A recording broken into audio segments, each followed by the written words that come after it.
when I figured, going through it, that's what it looked like to me. So We're at 5. We're going to call this meeting to order. If you want to do attendance first. sure. Did you hand these out already? Yeah. Does anyone need a? Yep, I got it. Okay, Take one. so you can go ahead and do Okay. roll call. Dave Evans. Yep. Clara Parson. Here. Darren Rios. Did he? Yeah. He talked to me. Okay. Yeah, he's absent. Deb Stacy. Here. John Timmerman here. Okay. Reading of the April 29th, 2024 Allen Township Zoning Commission minutes. That's all right. Attendance: Dave Evans, Claire Pargin, Deb Stacy, John Timmerman, Darren Reyes was absent. Deb Stacy, Allen Township Zoning Commission Secretary, read the April 25th, 2024 minutes. Motion 24-04-17M. Claire Pargin moved to approve the Allen Township Zoning Commission minutes from the April 25th, 2024 meeting. John Timmerman moved to second the motion. Motion passed. The Allen Township Zoning Commission discussed signs and fences. Matt from Hancock County Regional Planning agreed to take a look at the sign section and offer rewrite suggestions. Discussion took place regarding the measurement from property lines for the placement of fences. The Allen Township Zoning Commission will schedule the remaining dates for resolution work. It was agreed to hold meetings on May 9th, 13th, 16th, 20th, 23rd, and 30th at 5 p.m. Cindy Land, Assistant County Prosecutor, provided information for solar and wind energy for discussion at the May 2nd meeting. The topic of adult entertainment will also be included if we get to it. John Timmerman, Chairman, asked for comments and input from the guests. One suggestion was to require fencing for a pool, even when that pool had an automatic pool liner. Automatic pool liners are a safety precaution, but sometimes the liner is not completely closed. Another comment referred to the distance from property lines for fences. A recommendation from a guest was made to have fence placement to be 2 feet from the property line or half the height of a fence, whichever measurement is greater. The commission agreed to include that input in the zoning resolution. Motion 24-04-18M. Claire Pargin moved to adjourn the meeting. Dave Evans seconded the motion. Motion passed. So we'll go ahead. Do we approve the minutes Yep, first? I'll take a motion to approve the April 29th minutes. I make a motion. Claire? Okay. And I need a second. Second. Dave? And everyone in agreement, say yes. Yes. Yes. Motion passed, and we get these signed.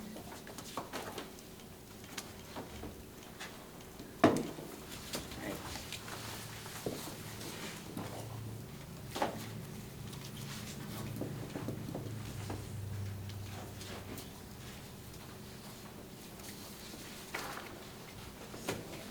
Do we know if all the meeting dates were sent in yet? I did. I gave them to Mark. He said he would get them Okay. published appropriately.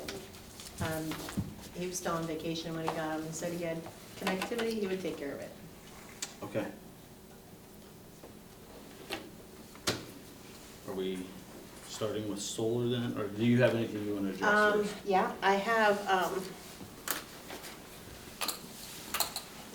a sample template of, oh wait a minute, I need to keep one of those, of adult entertainment.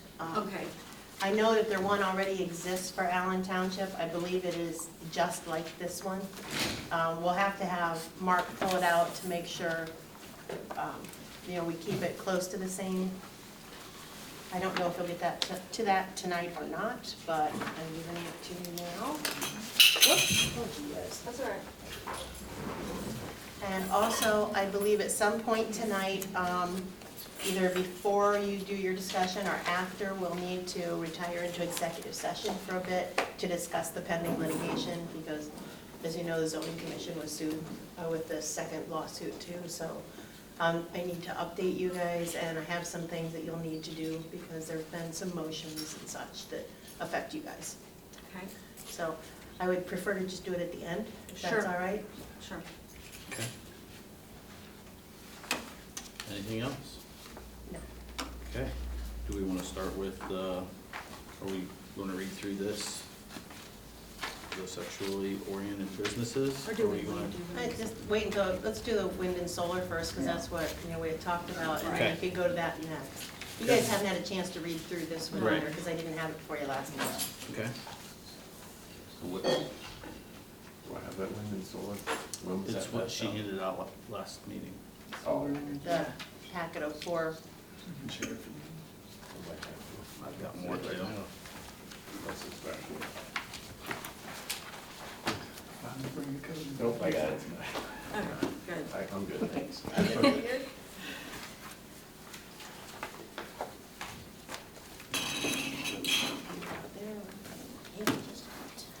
So do we wanna jump in and read, or?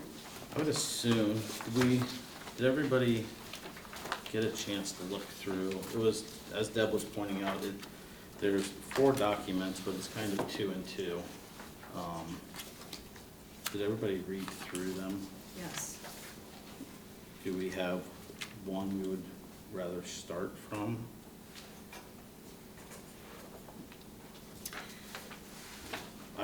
Yeah, I would say that the Delaware Township resolution contained more conditions Okay, in order to have solar.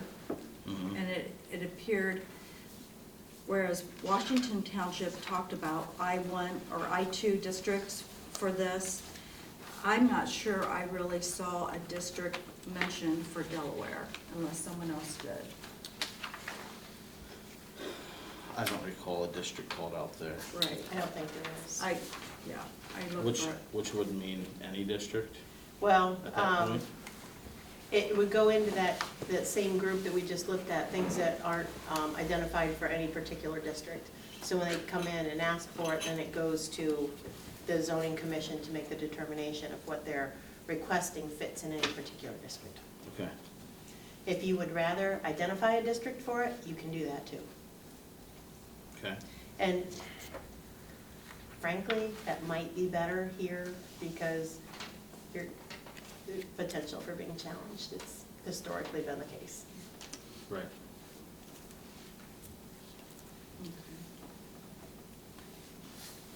I guess my question, I didn't notice it so much in the Washington Township, but in the Delaware, I was actually looking at the blank one, not the Delaware one.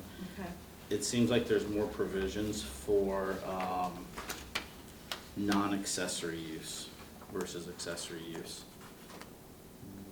Where do we stand on that? I feel like the Washington Township was more generalized versus calling out accessory and non-accessory.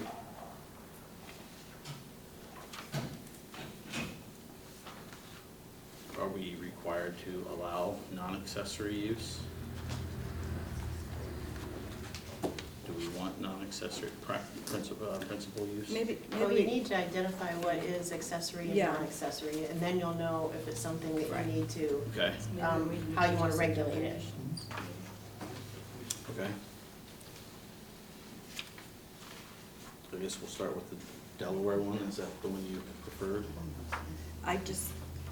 it had more things in place to, And all these that are currently in place are mostly solar. Right. So you're gonna have to, do you guys have any wind? Washington addresses wind. It Yeah, just so does it's very solar, short. but it's right at the end, just sort of a, Yeah. doesn't Says always Delaware. take a lot of words. It just says they're a conditional use in the I-2 district. There's a height limit of 60 feet. And it has to be connected to as an accessory use, it has to be connected to a primary use rather than just straight onto the grid. Right. After it's connected to a primary use, then excess energy could be sold. So, I mean, I think there's 2 documents. I haven't read Delaware's fully. I'm familiar with Washington because we assisted them with that. I think both have similar ends in just little different ways of getting there. Washington on solar, the idea was it permits solar in every district. What it didn't want to do is put too many limits on the individual property owner from installing solar panels and the like. The concern that Washington Township had was for larger facilities. Right. So in Washington Township, any district allows them, but it can't be more than 1 acre or a half acre in size, something like that. So, It was a half acre. so that's kind of, in a nutshell, Washington Township, all districts can have them with the homeowner or small business owner in mind, using it to power their site. Right. And then wind turbines are permitted in a certain district with a height limit of 60 feet. And as Cindy would probably chime in, you just can't write, X use is not permitted anywhere in the township, end of sentence. We've talked about that before. You have to have a place for everything, but you can limit what it's gonna be like. A reasonable place for, you know, so. Right. That's a real quick summary of Washington.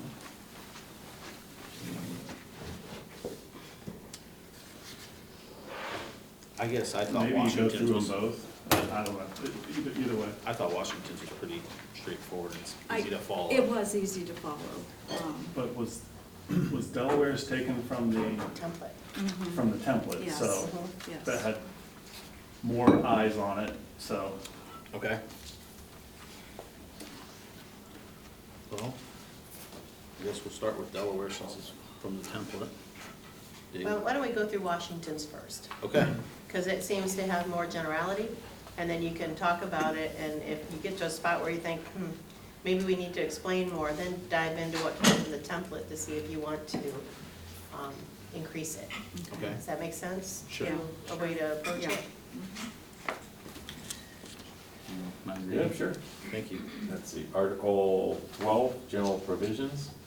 New Section 21, Solar Energy. The purpose of this section is to provide regulations for the safe, effective construction and operation of accessory solar energy systems installed to reduce the on-site consumption of utility-supplied electricity. An accessory solar energy system shall be considered a conditionally permitted accessory use in any district, provided all requirements and regulations are met. No person shall cause, allow, or maintain the use of an accessory solar energy system without first having obtained a conditional zoning certificate from the Board of Zoning Appeals. Application for a conditional zoning certificate shall be submitted to the zoning inspector and forwarded to the Board of Zoning Appeals. Non-accessory solar energy facilities, otherwise known as principal solar energy production facilities, are not permitted. All accessory solar energy systems shall meet the following requirements. 1, a solar energy system may be conditionally permitted in all zoning districts as an accessory to a principal use. 2, a solar energy system shall not be used for the generation of power for the sale of energy to other users, although this provision shall not be interpreted to prohibit the sale of excess power generated from time to time to the local utility company. 3, Okay, wait a oh, minute. So an accessory use is what? I mean, what would be an example of that? Would the windmills that are, or turbines that are currently there for, say, Whirlpool, are those an accessory use? Because Whirlpool doesn't own them, but they are only dedicated to one, so does that turn out to be an accessory use? I'd have to look at the definition of accessory and principal. And where is that? Right here. The second page, I believe.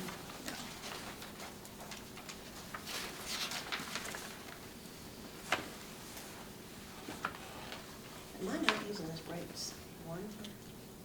Yeah, yeah. I have a different printed one, it's like the third page for me. Yeah, Oh, okay, that might be better. oh, 1 second. Oh, yeah, there it is. there's two versions for Okay. Washington. Why don't you read accessory Sure. Yeah. and principal? Accessory solar energy system. A solar collection system consisting of one or more roof and/or ground-mounted solar collector devices and solar-related equipment which has a rated capacity of less than or equal to 10 kilowatts for electricity, or related storage volume of less than or equal to 240 gallons, or that has a collector area of less than or equal to 1,000 square feet for thermal, and is intended to primarily reduce on-site consumption of utility power. A system is considered an accessory solar energy system only if it supplies electrical or thermal power solely for on-site use, except that when a property upon which the system is installed also receives electrical power supplied by a utility company, excess electrical power generated and not presently needed for on-site use may be used by the utility company. Principal solar energy production facility. An area of land or other area used for a solar collection system principally used to capture solar energy and convert it to electrical energy. Large solar energy production facilities consist of one or more of the freestanding ground or roof-mounted solar collector devices, solar-related equipment, and other accessory structures and buildings including light reflectors, concentrators, heat exchangers, substations, electrical infrastructure, transmission lines, or other appurtenant structures and facilities which has a rated capacity of more than 10 kilowatts for electricity, or related storage volume of a system of more than 240 gallons, or that has a collector area of more than 1,000 square feet for thermal. Okay, those definitions seems like they aren't only for electric production, they're also for thermal and for the hot water kind of stuff, you know? Yeah. So, and why do we have 10 kilowatts when the statute talks about for solar, it's less than 50 megawatts is going to be, less than 50 megawatts is going to be a small solar farm. And that's that break-off difference for where they even have the authority to control it. Mm-hmm. Which is bigger, megawatts or kilowatts? Megawatts. Megawatts, okay. Megawatts is bigger. So these are, Megawatts is bigger? Is that what you're saying? yeah, Okay. there's, I'm gonna show our math. I Yeah, I believe have there's no math about, I skills, believe none. there's 1,000 kilowatts in one One megawatt. megawatt. Yeah, Okay. yeah, yeah. So these are the accessory ones that are permitted, Are very small. very small in Okay. size. But then, yeah, and then the non-accessory, I think the thing that stood out to me for accessory was it says on-site. So, to me, that's like same parcel of land, it's, but if you wanted to put a small solar field in your backyard, or on part of your house, or on your roof, that would be on-site, it's the that would same parcel. on-site, it would be accessory, it would be for your personal use. Right, And that makes some sense. Mm-hmm. But we've got to, because you're doing this through zoning, we're gonna have to have some sort of nod to the statutory language of less than, 5, no, yeah, 5. 50 megawatts, For solar and 5 for wind. yeah. And do we want to put in thermal and all this other stuff, or do you want to not mess with that right now and only do solar and wind? Because it's gonna get more and more complicated, more and more technical, because we start talking about gallons and surface area, and those don't apply to either of those things. So, you know, for the measuring units, you know, I think we're gonna have to break those down into additional sections here if you wanna keep those in. is the thermal still solar powered though? I have Is no it- idea. I mean, I would assume thermal being heat, Right. sun produces heat. Is it still solar powered? Not a clue. Any thoughts? I am not a subject matter expert. Yeah. I didn't know whether it would still be part of the exact, if it's a solar energy. Heat would be an energy, so it would, to me, thermal is the same at, like, thermal and electrical generation through solar is the same solar energy. So they're kind of creating one set of rules that covers both options.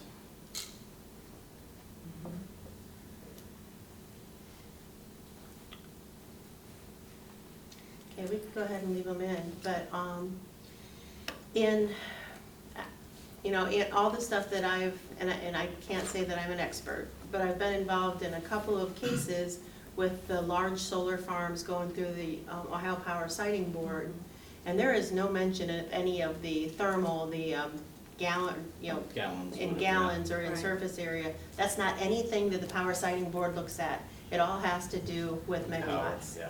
and the power electricity output. So, and I don't know if it's because of the type of solar farm that they were asking for their approvals that made that difference, or if there's something else that it's a different thing other than solar. And I'm not, I'm not either. I know just enough to ask questions because I don't know. Right. So we have to try to find somebody that we can ask. So, and we'll get some, Okay.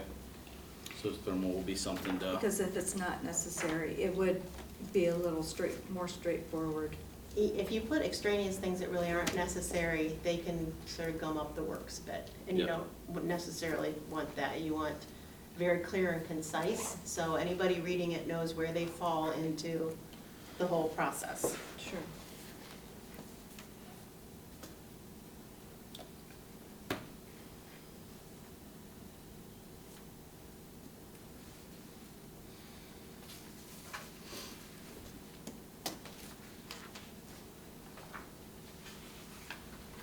so are we thinking at this moment to leave the thermal portion out for clarity?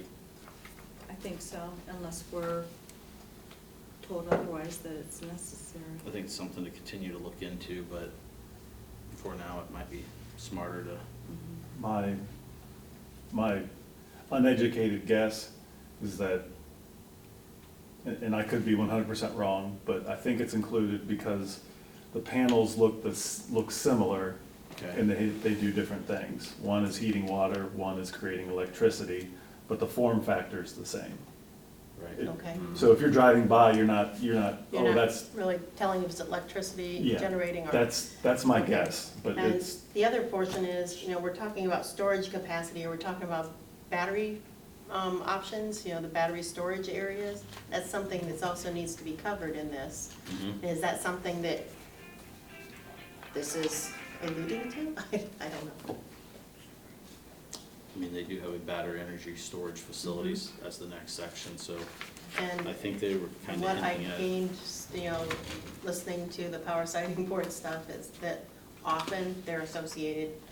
Right, This, however, talks about the ability to provide to the grid if they have to, which would probably alleviate the need for a lot of battery storage because they can go into the grid. But sometimes they produce so much that even the grid can't take it because, it is what it is, sometimes it's full, so.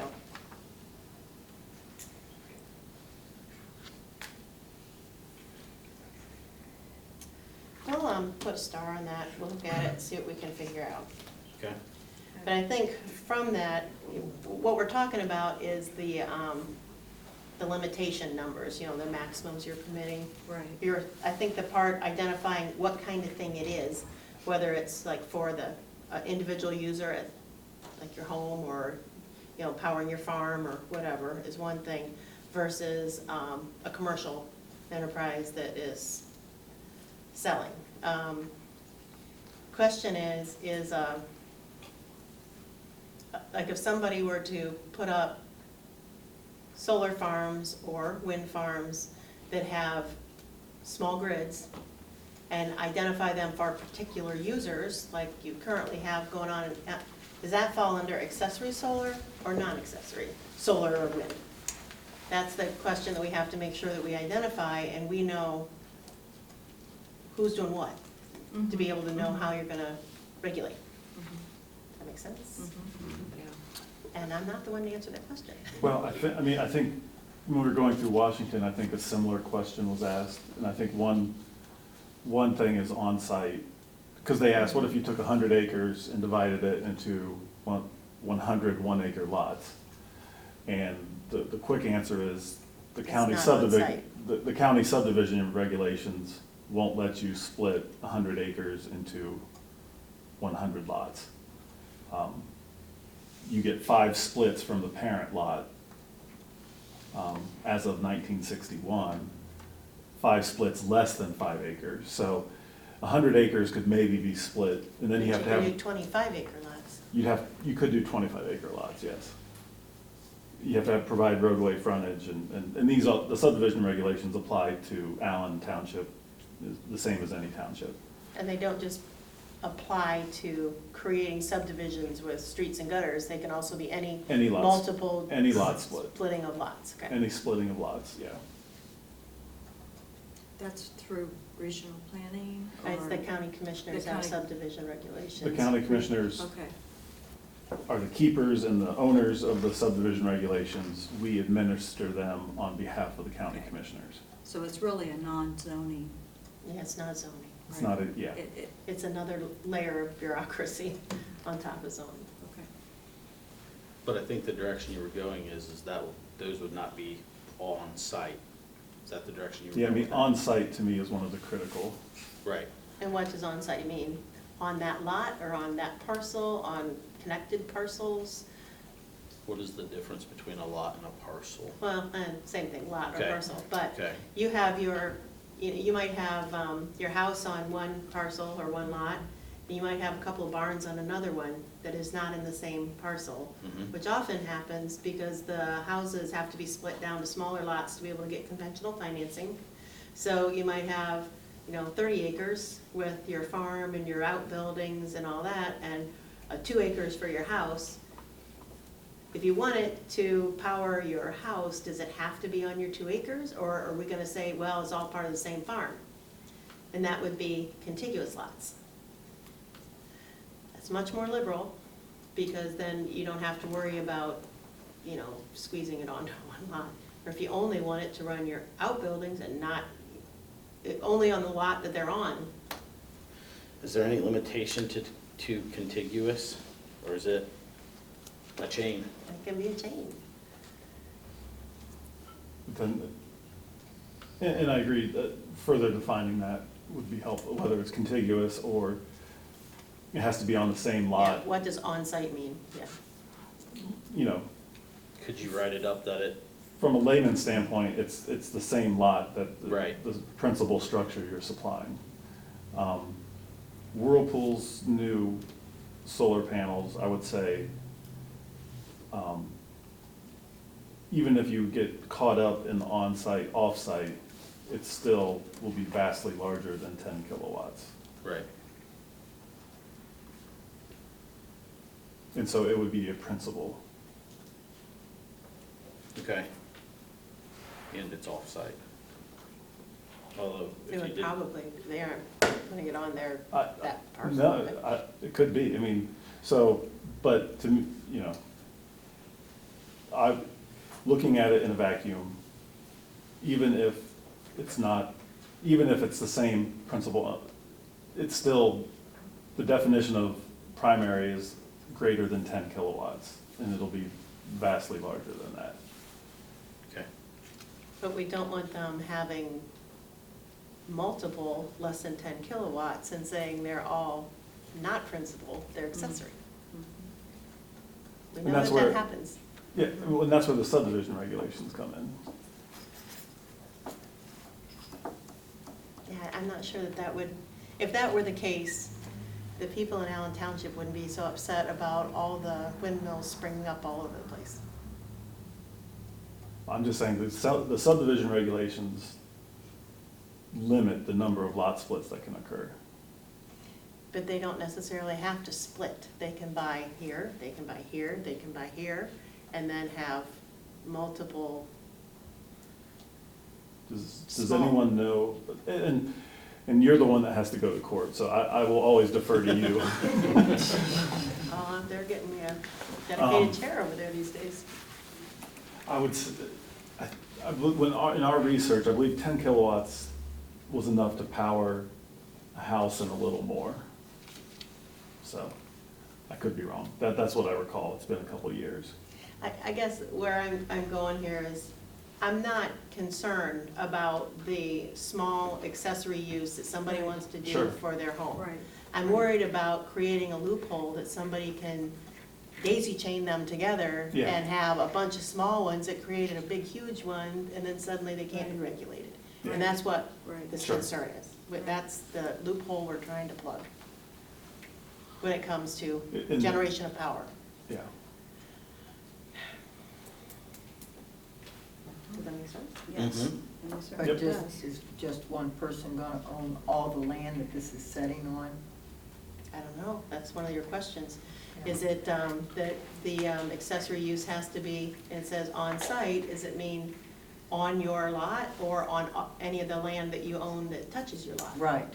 So in if that you make it- in that circumstance, I would suggest, it has to be on the parcel of which it's of the primary structure that it's supplying Of energy its to. principal use, yeah, Yep, I think that should be clarified for yep. the accessory, okay. Yeah, I agree.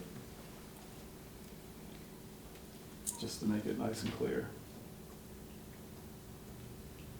Is that for accessory, okay, accessory would be on-site, principal? Located on the parcel Yep, of the primary building that it's supplying energy to. So Yeah. on-site definition needs to be added, that it is on the same Same parcel or lot as the principal facility powered, something to that effect. Mhm.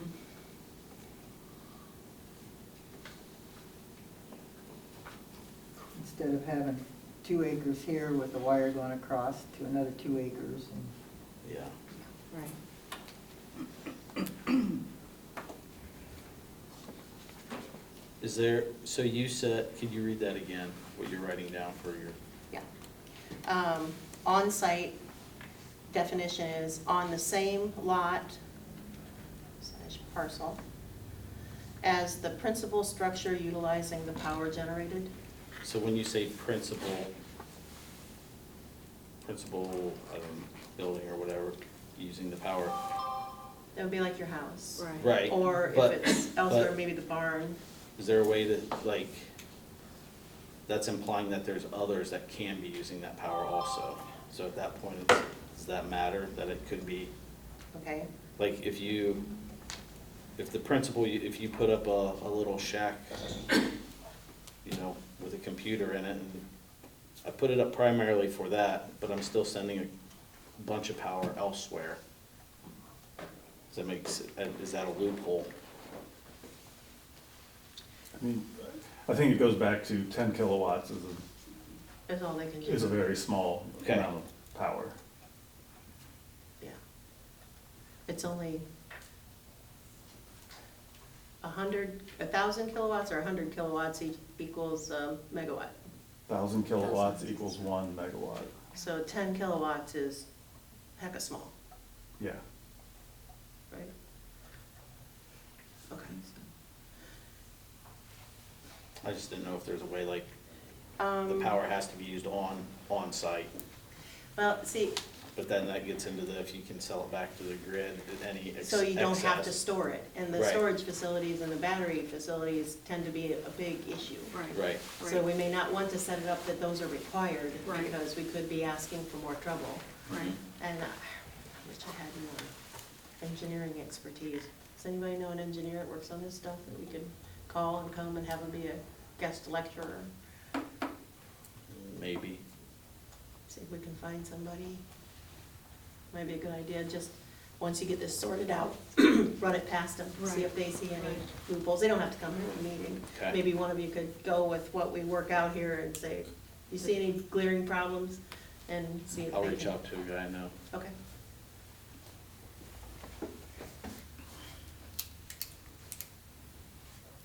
Okay, principal structure, do you need to identify that? Do you need to define it? Let's say, is it in the definitions of, in the greater book? Is it in your definitions in the big?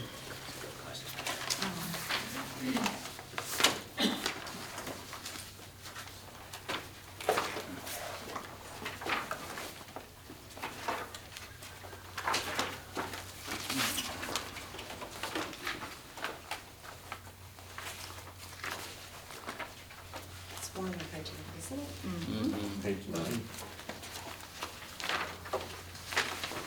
there any way to fill in with the air conditioning and all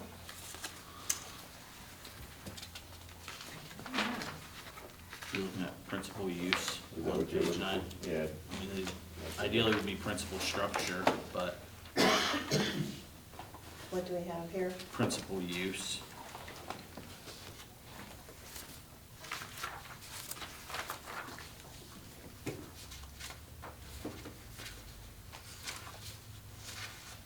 I think that would probably use, so instead of saying principal structure, should we say principal use in this definition so that it ties back? And we can identify it that way instead of reading them. Yes. Suffice.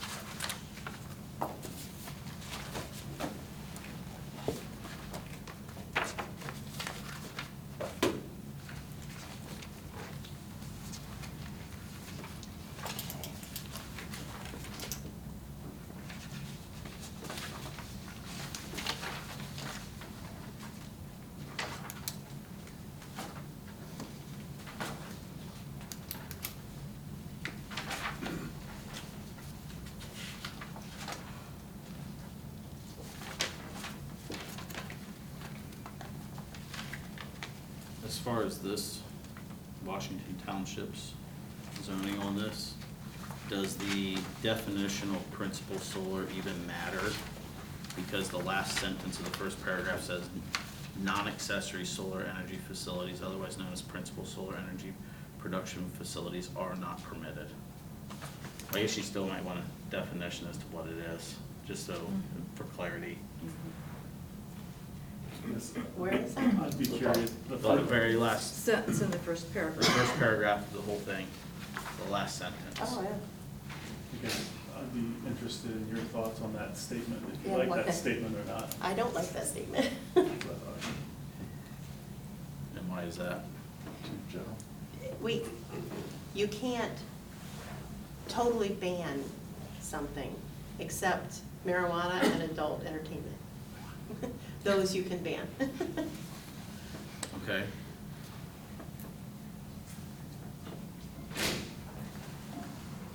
And that's where, I mean, principal solar energy production facilities shall be located, or shall be a conditional use in the I-2 district. Yeah.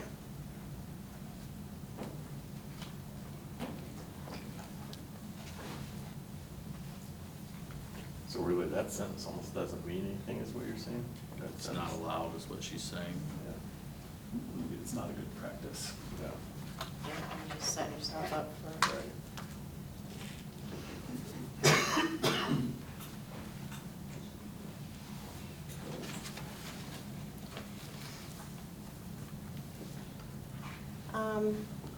Should we be saying, so we're doing this as section 21 solar energy, and will we do section 22, which will not be the same numbering section you guys Right. have? Wind, do the wind that way? Yeah.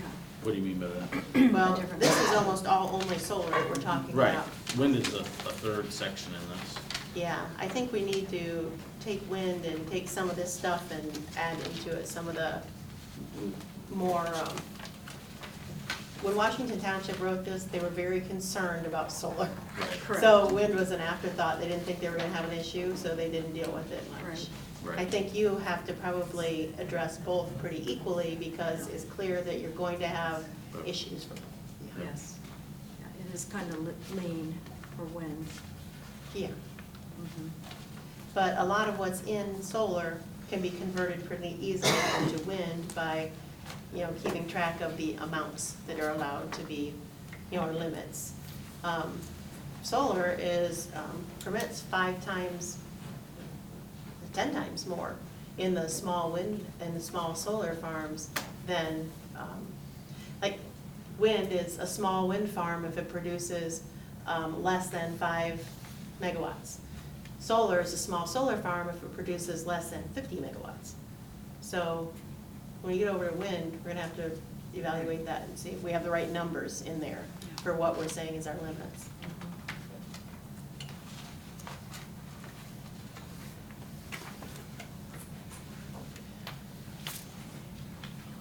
So, yeah, I mean, Washington is saying you can have, you have unlimited amount of wind turbines. They're capped at 60 feet in height. Right. Essentially, I mean, there's no Right. limit. It's, Right. you can put up 100 of them, but they're capped at 60 feet in height. That's really not a good, I don't think that's a good, that great a practice either. I think it could cause some issues. Yeah. 60 feet is still high. Mhm. It's not 600, but it's still high. Yeah. So this We whole. we chose that because it's the same height There as are the more district. chairs back here if somebody, if you want to go get chairs in the back room back here. You're welcome to go get some. We chose that height because it's the same height as the building limitations. for And the that's district. great, and I think you will probably be putting those kind of limitations on, but also some other limitations for how many, you know. I so- agree, yes. Unless they want to paint them with green stems and yellow fins to make them look like daisies. Big indeed. So the way they have this set up though, they think, for Washington, they think that it's assumed that there's no principal solar energy Okay, production. what you have facilities. with draft on it is actually Liberty. That's not Washington. It's the exact same. I know, but Okay. it's Liberty. Okay. And they've not adopted anything yet. Okay. For clarity, I'll keep calling it Washington. Yeah, but that's why we're not matching pages. I had this beforehand and I already had notes. and Yeah, that's fine, highlighting. that's I just- good. Yeah. I was like- I checked it out. It just dawned on me why we aren't matching pages. So, where were they going? Oh, but they, basically, all of their, requirements are essentially for or for accessory use. So we would probably need a second section for principal use then. So- Because they basically said no principal use. Right. Right. Right. Yeah, it's gonna be kind of, well, this is what legislature, I think, was thinking, the same thought I just had, and then I had to stop myself. That we don't have to worry too much about non-accessory use for these tiny little deals, because it's not economically viable to do that, so we'll make it these numbers so people can have it on their home, or they can have one wind turbine if they want it on their farm or wherever.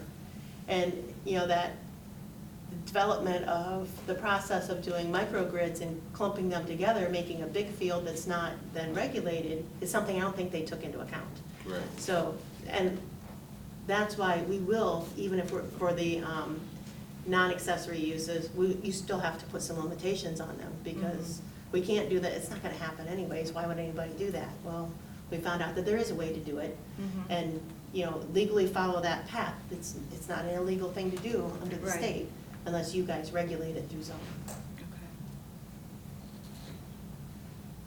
at least now. Okay. Do we want to work through these then, as Yeah, accessory uses? yeah, see if there's any of these that you don't like, or, You want to keep going then? Yep, so start at 3. Uh, Okay, back up to 1. Or did we get through? We went down to 3. Okay, sorry. Down No, 2, 3. So you want to start with 3? 3's fine.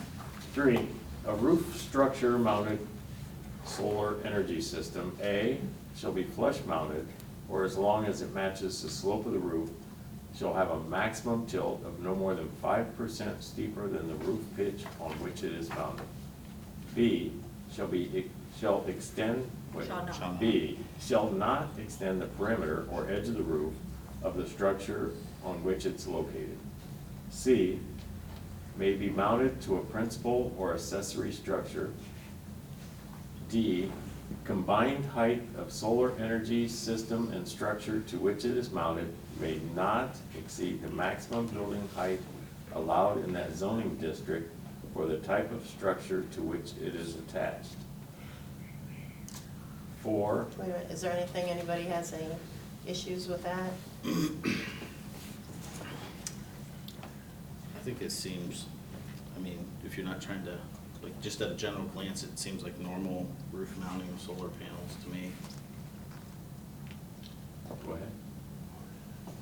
4, a ground/pole mounted solar energy system, 1, shall not exceed the maximum height allowed in that zoning district for accessory buildings. 2, shall not be located within the required front yard setback. 3, the surface area of a ground-mounted system, regardless of the mounted angle, shall be calculated as part of the overall lot coverage. 4, the minimum setback distance from property lines for solar energy systems and their related equipment shall be at least 110% of the height of the solar energy system, or at least 10 feet from the nearest property line, whichever is greater. 5, shall not exceed 1/2 acre in size.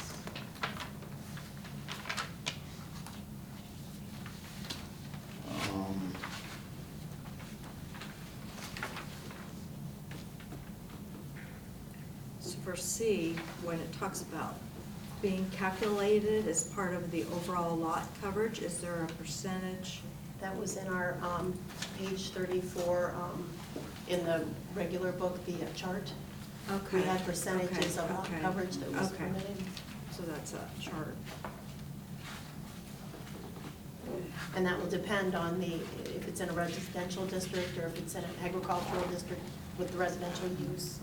Those were different numbers for maximum lot coverage. Like R1 is 25%.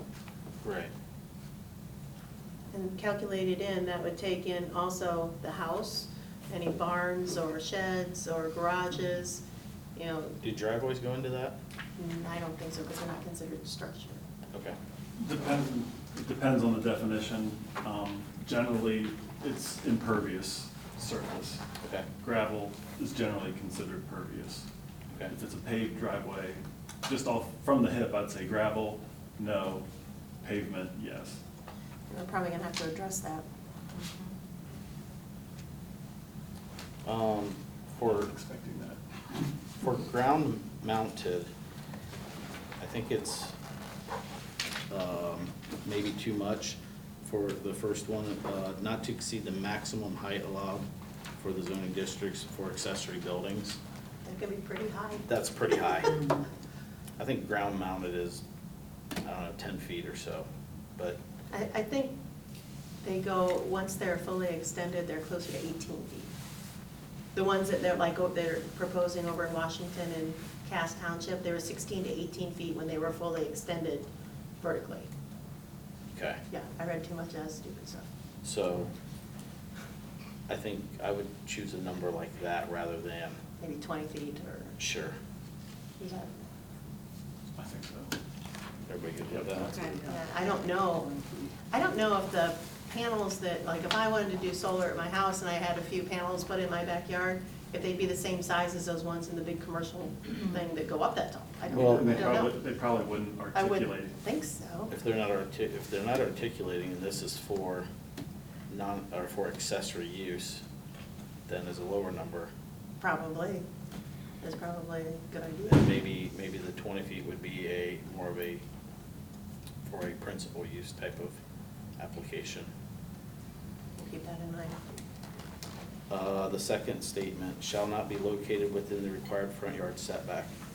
I don't think we want the word setback, because if the setback is 40 feet and your house is back 80 feet, you're putting solar panels in front yards. Okay. That's what you don't want. So going back one though, when you said the maximum height, you want to pick a number now instead of this maximum height allowed by the accessory buildings? 20 feet?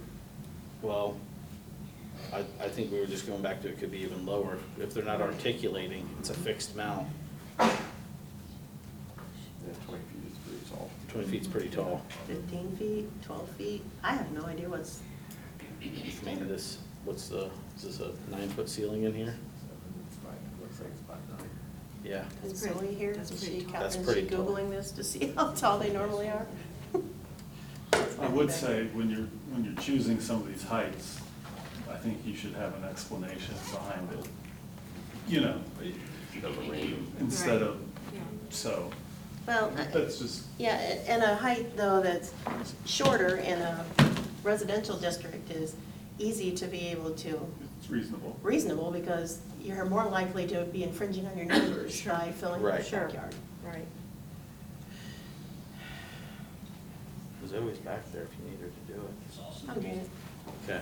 The definition of lot coverage is percentage of the lot occupied by buildings, including accessory buildings. So it doesn't include like sidewalks or driveways or anything, just building. Okay. But this is saying that it would now include also solar panels. Yeah. And it would include solar panels. Yep.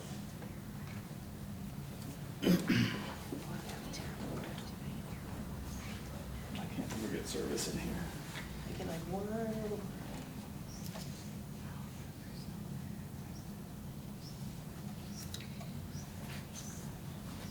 What you think, Deb? Well, I guess I'm just thinking like subdivisions.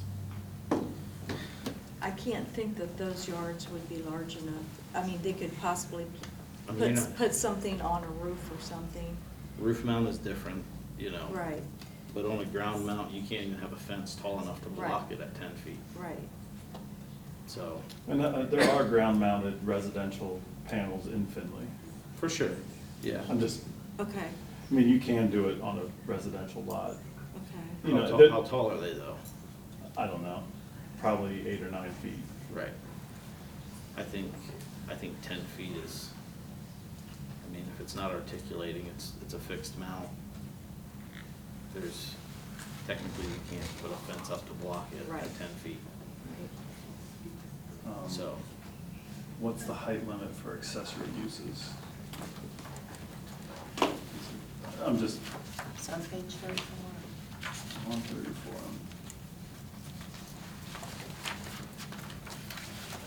Mess this book, I'll mess it up. I don't know if there's a It doesn't- height limit for accessory uses. I think it's just a We have height for limit. principal uses, I think, Right. not Okay. accessory. Isn't it the accessory can't be bigger than the principal? I would assume. Isn't that what we said? Oh, this is so messed up.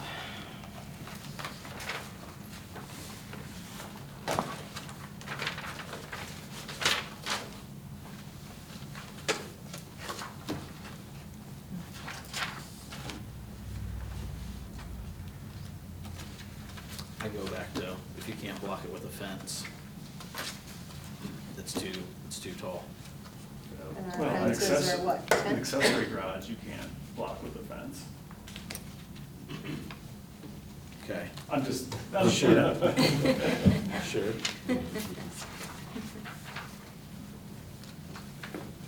I feel like those are more accepted. Yeah. Yeah.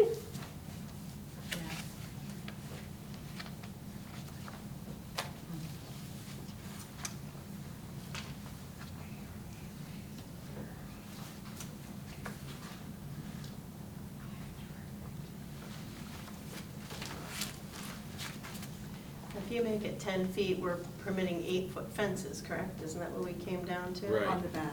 So, but, yeah, and on the sides up to the house Right. line, right? To the front of the house.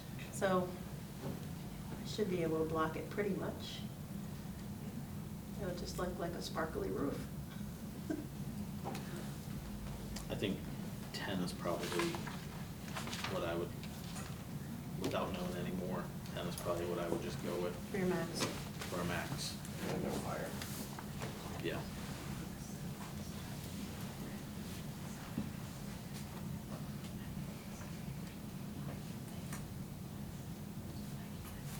Ten feet from the grade to the ground. Yep.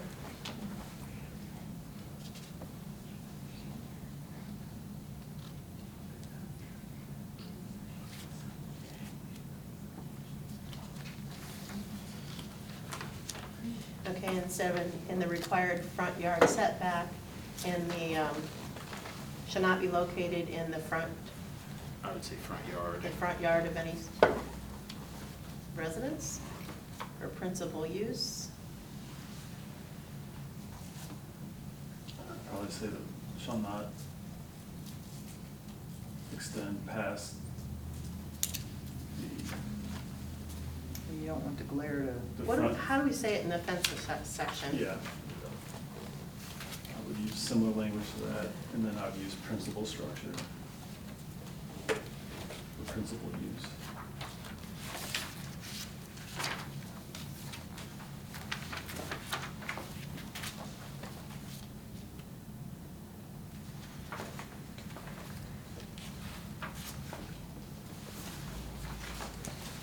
It's not gonna be in our book, because we added that. That's right. to, yeah. So Yeah. it'd be in your computer at this point. Yeah, we'll get it later. I put it down here, check with the fence Okay. Check, language. check the fence. Is there any sense in making a comment like it should be roof mounted when possible? I know you, I have a feeling that you're gonna say you can't tell them where you can mount it, but I feel like they blend in better on a roof than a structure in the backyard. You don't want any glare with cars driving by that blinds Right. anybody in the process. I think that's touched very soon. That's the Yeah. next thing that's gonna be said. Mhm.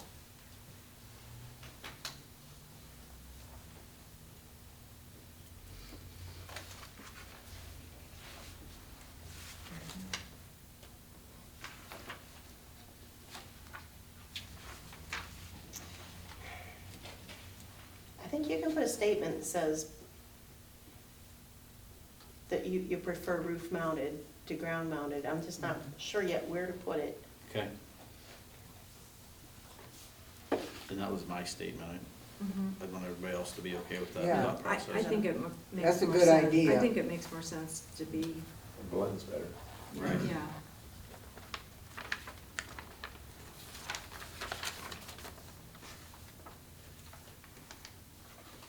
You're just making a note of it for right now and figure out where it And I'll goes. figure out where to put it in when I Okay. put these together.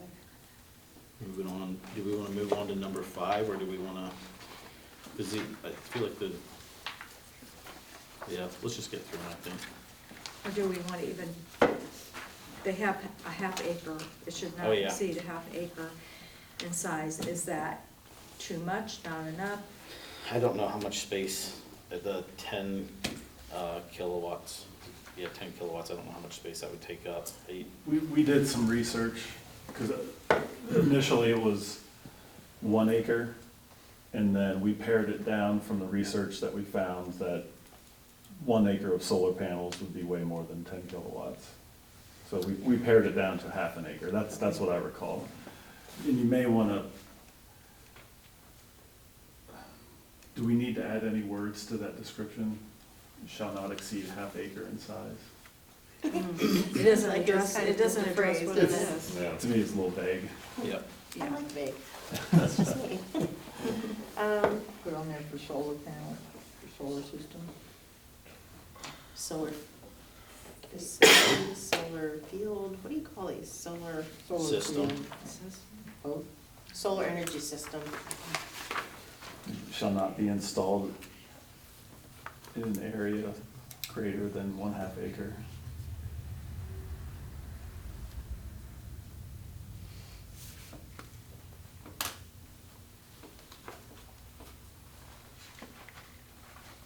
A half acre from your memory seemed to match up with the 10 kilowatts. I think it was even smaller, but we erred on the side of caution and Okay, in favor of the homeowner okay.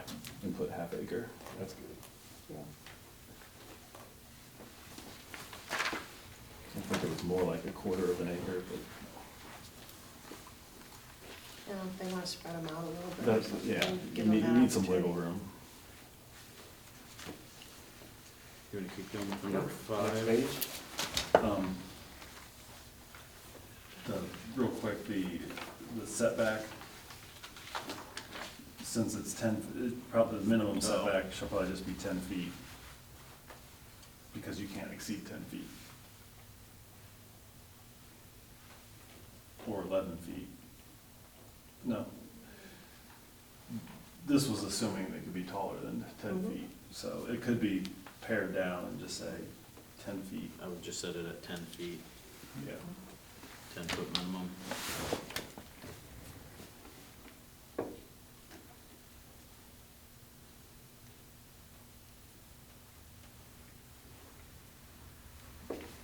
So it would read, the minimum setback distance from property lines for solar energy systems and their related equipment shall be at least 10 feet from the nearest property line, period.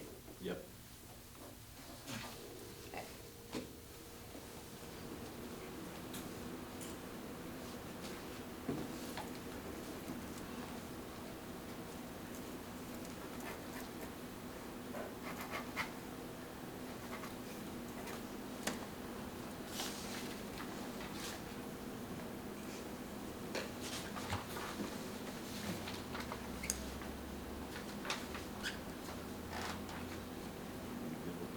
Moving on.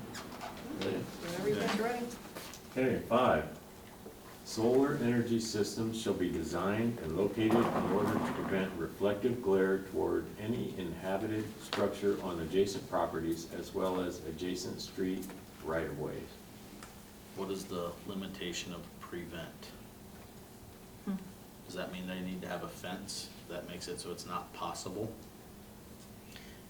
It could also, I think, be achieved by the direction that they're tilted.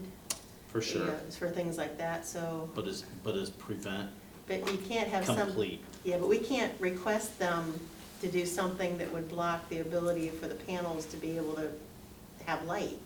And a fence would do that. So it has to be preventing by where they're positioned as opposed to something blocking. So, Right. as a person enforcing this, it's a great statement, and only in the most extreme cases does this actually fall into place. Like, if you set them up, like, I mean, because you put them on the pitch of your front, of your roof, I mean, that's facing the right of way. So, I mean, this is a tough thing to enforce. For sure. I'm just, I listened to a lot of experts, the engineers that were with the Power Sighting Board, when they were discussing this, when we were up there with the Cass and Washington Township stuff. And they had very little concern about light flash or any kind of, that was not their big thing, that they had any worry that that was gonna happen. And I don't know why, because I think they're set to absorb, not reflect. So they don't flash as much as one thinks they would, because even though they're glass, they suck the light in, they don't bounce it off. Okay. yeah, I drive past the ones on 224 all the time. I've never I've noticed. never noticed a no, flash at I've night never too, noticed so- any. And those move. Are they articulated? It seems like I they're believe- in I different believe it directions is. Okay. at different times of the day. Okay. I think it's just one way. So, I don't think. I think maybe Yeah, I just think that it's- statement's good enough. Okay. It's up to you guys if you want to add something to it, but I'm afraid we might be sort of nitpicking ourselves into a corner with I something. suggest you leave it Yeah, the way it is. that's fine. No, Might not be the fence to die on. I agree leaving it in case it does become, in a rare instance, it is a real issue for someone. And But- then you can address it. But for most cases, I would say it's not, Okay. it's there in case. Trying to identify it, to regulate it before we know what that situation is gonna be almost impossible. Yeah. We'll put something in there and something will come up that doesn't fit it. So it's better to leave that a little bit more vague, to give you some more wiggle room when you're looking at it to decide, we need to require you to do this because you are not preventing glare. Make sense? Okay. You would kind of think those solar energy system producers would keep glare to a minimum, or if any, like no glare or. They wanna any, capture if they just don't wanna because reflect. That's gonna be a problem. Okay. 1-6. Yep. Mhm. 6, the solar energy system shall not be constructed until applicable zoning and building permits have been approved and issued. 7, the design of the solar energy system must conform to all applicable industry standards. 8, Solar energy systems and all solar energy equipment that are no longer functioning shall be completely removed from the property within 12 months from the date they are not producing electricity, become damaged, discontinued, or broken. Any earth disturbance as a result of the removal of the ground-mounted solar energy system shall be graded and reseeded. Okay, so in Delaware, I think, was it 3 months? Yep, that's what I was just looking for. The other thing is, how would one know It's tough to know. if a property owner really, if it wasn't producing electricity, or if it really, and when it says damaged, I mean, are you talking about a little chip? Are you talking about a large you know what I'm saying? A storm coming through with a tornado. Well, Big hail ball. it Yeah. seems, Yes, with it the seems hail. to be somewhat No, subjective. And, I mean, how do you know a But house maybe- is, how do you know a house is vacant? I mean, these are the same challenges. Yeah. Right. Although with something like this, I think we could put in there that there's a responsibility that they continue to give, you know, annually or semi-annually, they have to provide the zoning inspector with proof that it's still operational. Yeah. They can do You that. can't do that. Okay. So do you want to add that on there? Yes. I know in Uh, the, Yeah. go well, ahead. in the city of Findlay's wind turbine section, it goes on to state, and I don't know if townships have the same authority as a city, but Not always. the city can remove and then assess their property taxes. Yeah, no, you Okay. can't do that. They have a statutory ability to remove things, but there's a very specific process to go through, and they have to prove it's junk, blah, blah, blah, blah. Okay. It's like removing a car, not that easy. Do we want to leave in the part that they have to reseed the area? So what happens if they pull it out and they want to put a pool in there? Or they want to build a gazebo over that spot? I mean, it's their backyard. Mhm. Unless this is not, unless this is going to be inclusive for the principal use solar system, then it wouldn't be necessarily their backyard for a pool, it would be. Could be a non-accessory, it could be a different place. Right. I'd say getting it removed is the win, if it's reseeded or not. Right. Yeah, just as long as it's gone. Yeah, it's up to you guys. I would entertain if you had an idea on something, but I don't know. We could identify specifically for non-accessory uses, that's what the seating is required. I just have a little bit of heartburn telling people if they take something out of their backyard, what they need to do with their grass then. I mean, that's a little Right. bit overstepping your boundaries. Yep. And the zoning inspector's not going to go back and Right. see if it's reseeded. You cannot go back, because you Right. guys are still a public entity and they're your enforcer. If they don't have probable cause to be able to get onto property or invited on, they can't go poking around to see if things. Yeah. That's why we'd want to add in here that the property owner has to, confirm to them every year, probably every 2 years. But the object has been removed if Or that it's it's not still working. functioning. Yeah, Yeah. it's still functioning. Which would then, if, it's my 2-year report and I say, oh yeah, now it's not working, my 12 months start running, or my 3 months, or whatever you put in there. Mhm. And at that point, the zoning inspector is involved. They're already had made their first contact and have given them the rule, oh, if it's not working, you got 3 months, let's get it out of there and I'll be back on this date to check if it's gone. I think it's a good tool to keep on top of it. Yep. You wanna put that in there, add Yes. that language? Yes, Okay, and then we'll come back to the seating thing. that way it doesn't turn into an instant little junkyard. How often, annually, biannually? I think requiring it yearly is like, I don't know, I don't wanna call it a nuisance, but at some level, Yeah. I think every other year to me is acceptable. Agreed. Just from an enforcement standpoint, Mhm. It's a lot to put on your zoning it's a inspector. lot. Right. I don't know, you kind of wonder if it's not functioning anymore, if somebody's gonna let the grass grow, and then if you see the grass is 6 feet tall, then okay, it's not work.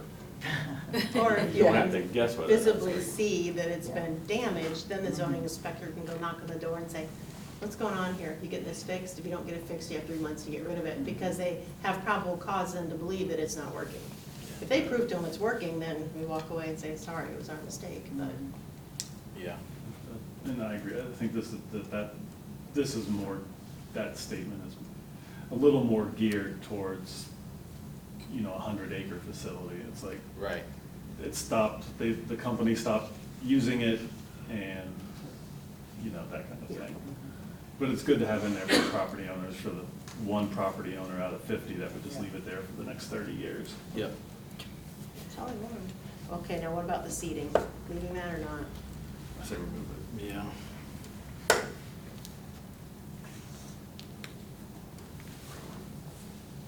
We could make a, you know, make this 9 and say, in non-accessory solar energy systems, any earth disturbance as a result of the removal of ground-mounted solar energy systems shall be graded and reseeded. Okay. Make it For- another for- numbered paragraph, For principal uses? for non-accessory uses. So that So if would- it's a residential use, then they have to reseed it? No, that's an accessory use. Oh, you said not accessory, Non-accessory, sorry. so the whatever we call Principal. them, yeah. Well, were we going to make another section for principal uses? Oh, That are we? echoes a lot of this, and then Okay. then I think for non-principal uses, the site plan calls for more.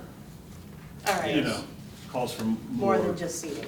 Well, calls specific, I mean, the site plan for a property owner, they have limited, they don't have an engineer, they don't have. Right. And you're not going to get for high level or low level type thing. But for a principal use, I think the site plan requests would be more detailed, you know. Drainage was written on this one, you know, drainage and different things like that.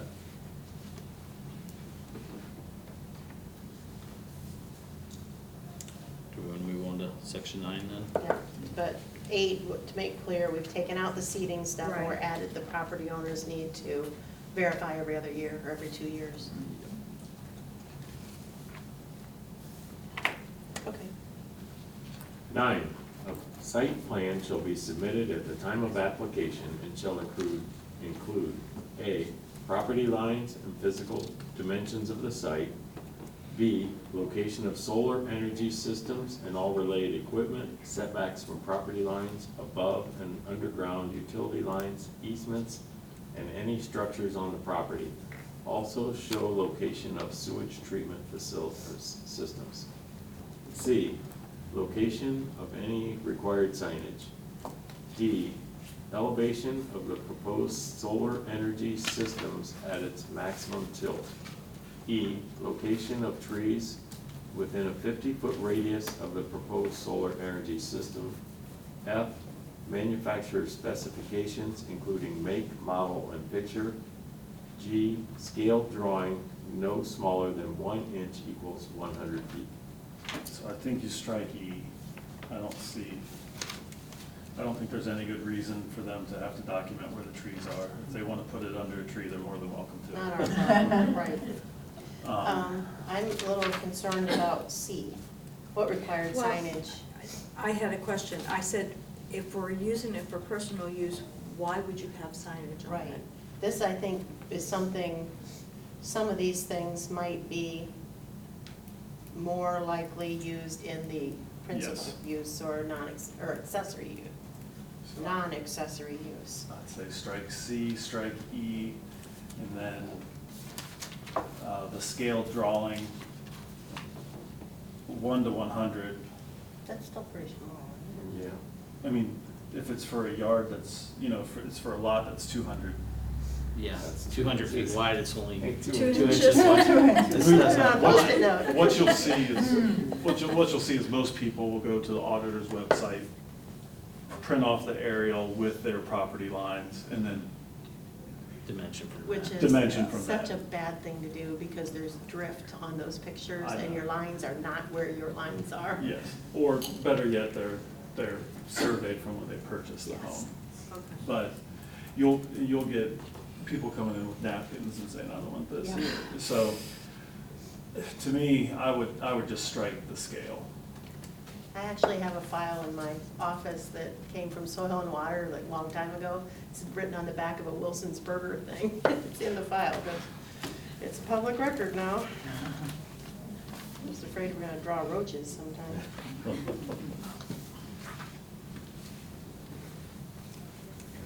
Is that something, let's pretend they come with their proposed drawing.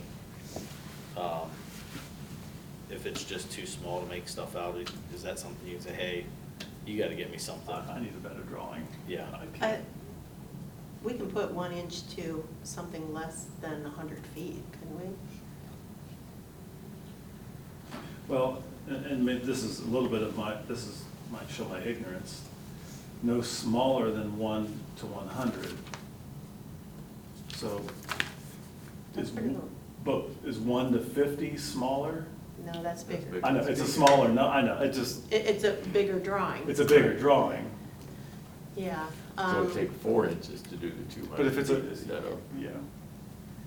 But there could I be think, some. I think calling out the scale really makes it tough, because I remember when we were building our house, it was probably for the septic system. I had to draw it out. The health department. And it didn't fit well on the page because of the scale. I'm like, so I ultimately created a different scale and they accepted it, but like, trying to follow a fixed scale when you don't know the rest of the parameters is really tough. I would probably just say a scale drawing and, Or you could be, how about a scale drawing that conveys all the necessary information in a Or clear manner? Are identifying dimensions, or distances. Because, then if they put, looks like it's way far from the house, and turns out it's only like 10 feet from the house, that may matter to you guys. Right. But, people don't always have Just- good art skills. You just don't want residents to have to hire a surveyor and Exactly. an Or something engineer like that, to do yeah. a $3,000 map for Right. a shed. I think you're spot on saying a scale drawing that conveys, Clearly conveys all pertinent information. yeah. You just don't want. And then solar the panels. zoning inspector can say, if it really gets it to tit and tat, it Well, I needs to can be say, clear. there's not all pertinent information, I need more info. Right. Yep. I've got about 6 minutes left. If there's any questions for me? Count down this now. No, Got a whole carload of guys waiting for you. I mean, I'm nerdy, this is my job, I like doing this stuff, but I've got carpool again. Somewhere I read on something where it said that all power lines and stuff need to be underground. Did we have something like that in here, in this one, or did I read that somewhere else? I just think, if we're saying everything has to stay under 10 foot, you don't really want power lines at under 10 foot, that's a safety issue at that point, so, Don't want to clothesline the soccer players in the backyard. yeah, with voltage. So, I think probably something that says all the power, I don't even know what the verbiage would be, but, It'd be interesting to know if the standards that AEP and Hancock Wood Electric, because they have their own set of guidelines when you're installing this stuff. And I'm guessing that that's one of them. do we need to have that in here, that you have to follow Well, that's guidelines? Do we have that? the industry standards. They say industry standards. And you may want to say Okay. industry standards and those of the local power utility or something like that. Okay. That wasn't eloquently said, but that's what, to me, the industry standards are the people that manufacture it. And then the local power utility would be AEP or Hancock Wood. Because I know they do have a decent list of things that you have to do in order to connect.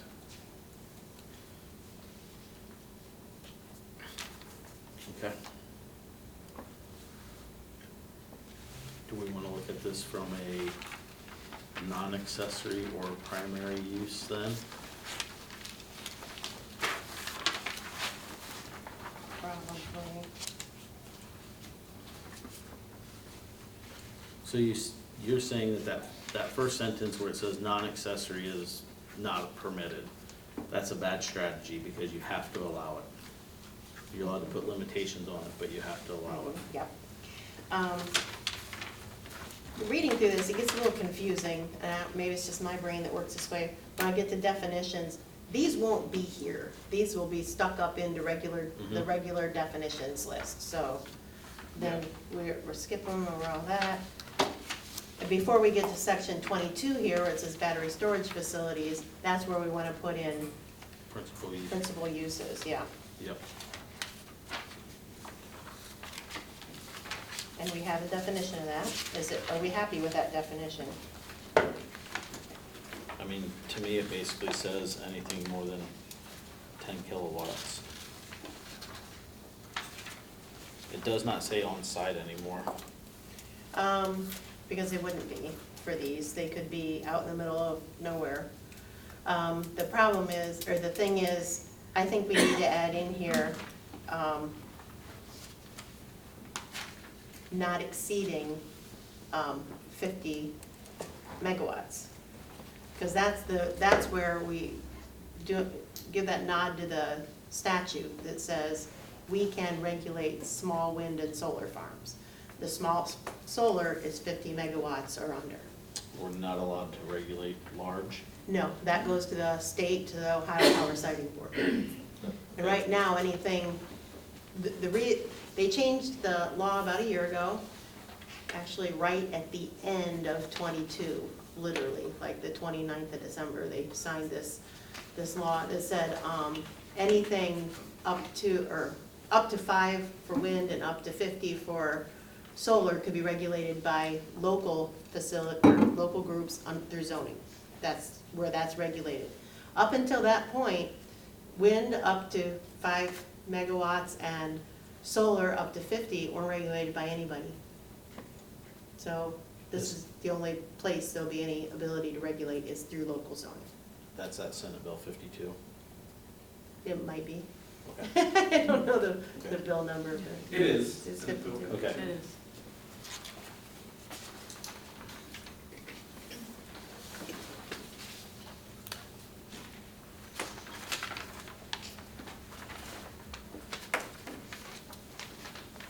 So you're saying principal use Oh, okay. would, basically means it's off-site. Is that a So it safe, could be on site, I guess, but. Could be on site. can you but- require it to be on-site? No, because they may be selling it to a grid, not using it on site. Okay, We're saying accessory uses have to be used on site and located on site, and that makes sense. It's an accessory to the use that you currently have. okay, Non-accessory, by definition, means it's not related to what's around it. It's its own freestanding thing. And if Okay. it's there, then chances are good it's feeding into a grid somewhere, or okay. into a battery system, or being sold directly to a user, like to the business beside it. Mhm. So you can't really say they have to be on site. Okay,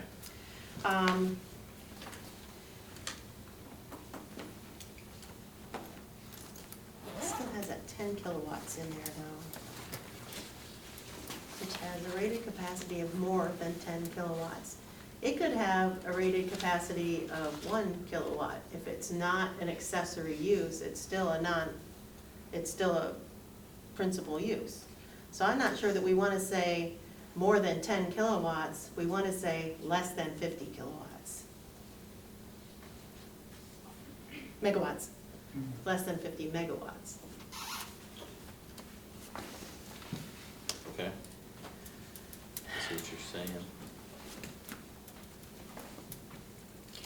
And we're gonna have another set of eyes, just Yeah, kind of. yeah, because I'm trying to think this through, I'm thinking out loud, and that's not always that effective.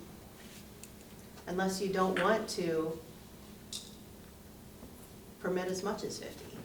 I think the statute says by zoning, you have the ability to regulate them, small wind farms, small solar farms, less than those thresholds. It doesn't say that they have to be able to go up to that threshold. So you might be saying that we're not gonna allow anything more than 20 megawatts, or, 10 is real tiny. So you might wanna say, 50 kilowatts instead of 50 megawatts, Right. which is a tenth of what is Right. the So we'd be limiting it that they had to stay smaller, smaller. to be able to be here, yeah, I think that is a good thing. I do too. Now, what that number is, that's something you guys need to work out. Thanks, Matt. Have a good time, make sure you keep your windows open. They were completely dry, it wasn't raining, it No. didn't rain on this part. It's not the rain that's what's the problem.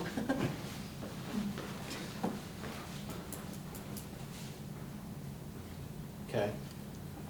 And I don't have any recommendation for you for that number. That's something you guys need to talk through and work out. Well, I think 50 megawatts sounds huge. It is And I big. don't think It's pretty anybody- big. Right. The, one of the huge ones that are going in up in, is only like 90, and the other one is 120, I think, Megawatts? megawatts. So it could be half of that, and I think that's 800 acres? 800 acres is I think 50 so. megawatts? No, that's what the 120 was. So you So could you- end up with 100 acres.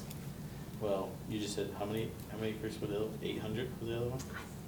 So you. Maybe the okay. two combined were about 800. There's a lot of acres. And I think 50 megawatts could take up quite a lot of acres. Because if a half acre could create more than 10 kilowatts. Right. Right. If you want to, somebody has to sit down and map that out. For what size and how much you want to be sort of back into it. You don't want any more than, 5-acre fields, then you can figure out how much that would produce and then make that your limit. Make sense? Yeah. It's an approach. I don't know if it's not the only one, I don't know if it's a good one, but it's Right. an approach. I understand what you're saying.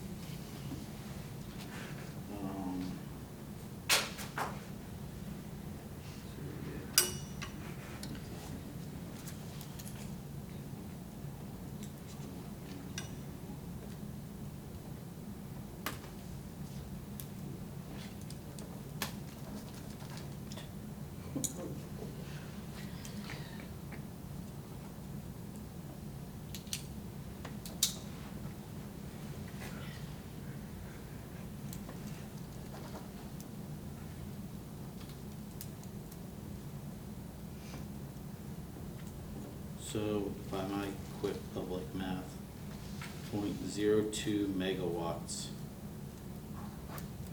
per acre. Does that sound right, Chris? You're a math guy. Yeah. So 0.02 megawatts per acre.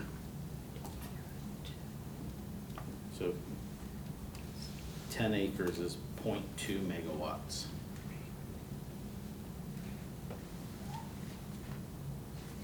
Wow, it takes a lot of ground to be able to produce small amounts. How does of this even energy. make sense to do these? Once you start putting it that kind of, it's a more visual thing. Yeah.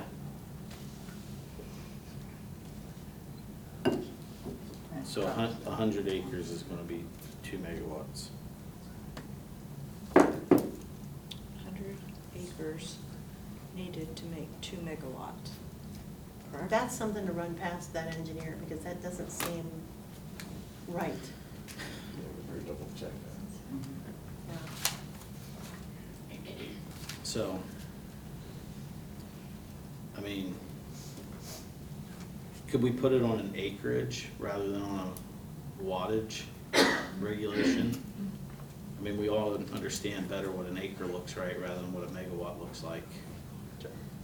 Yeah, because if all of a sudden you're talking 80 acres or 100 acres, We know that's a lot. Visualize Yeah, that. that's, Right. so you'd rather have 2 or 5 or 10?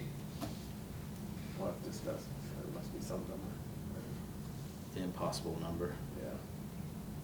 It's gonna be arbitrary, whatever you pick, because It is. you're just trying to find a size limit. It's,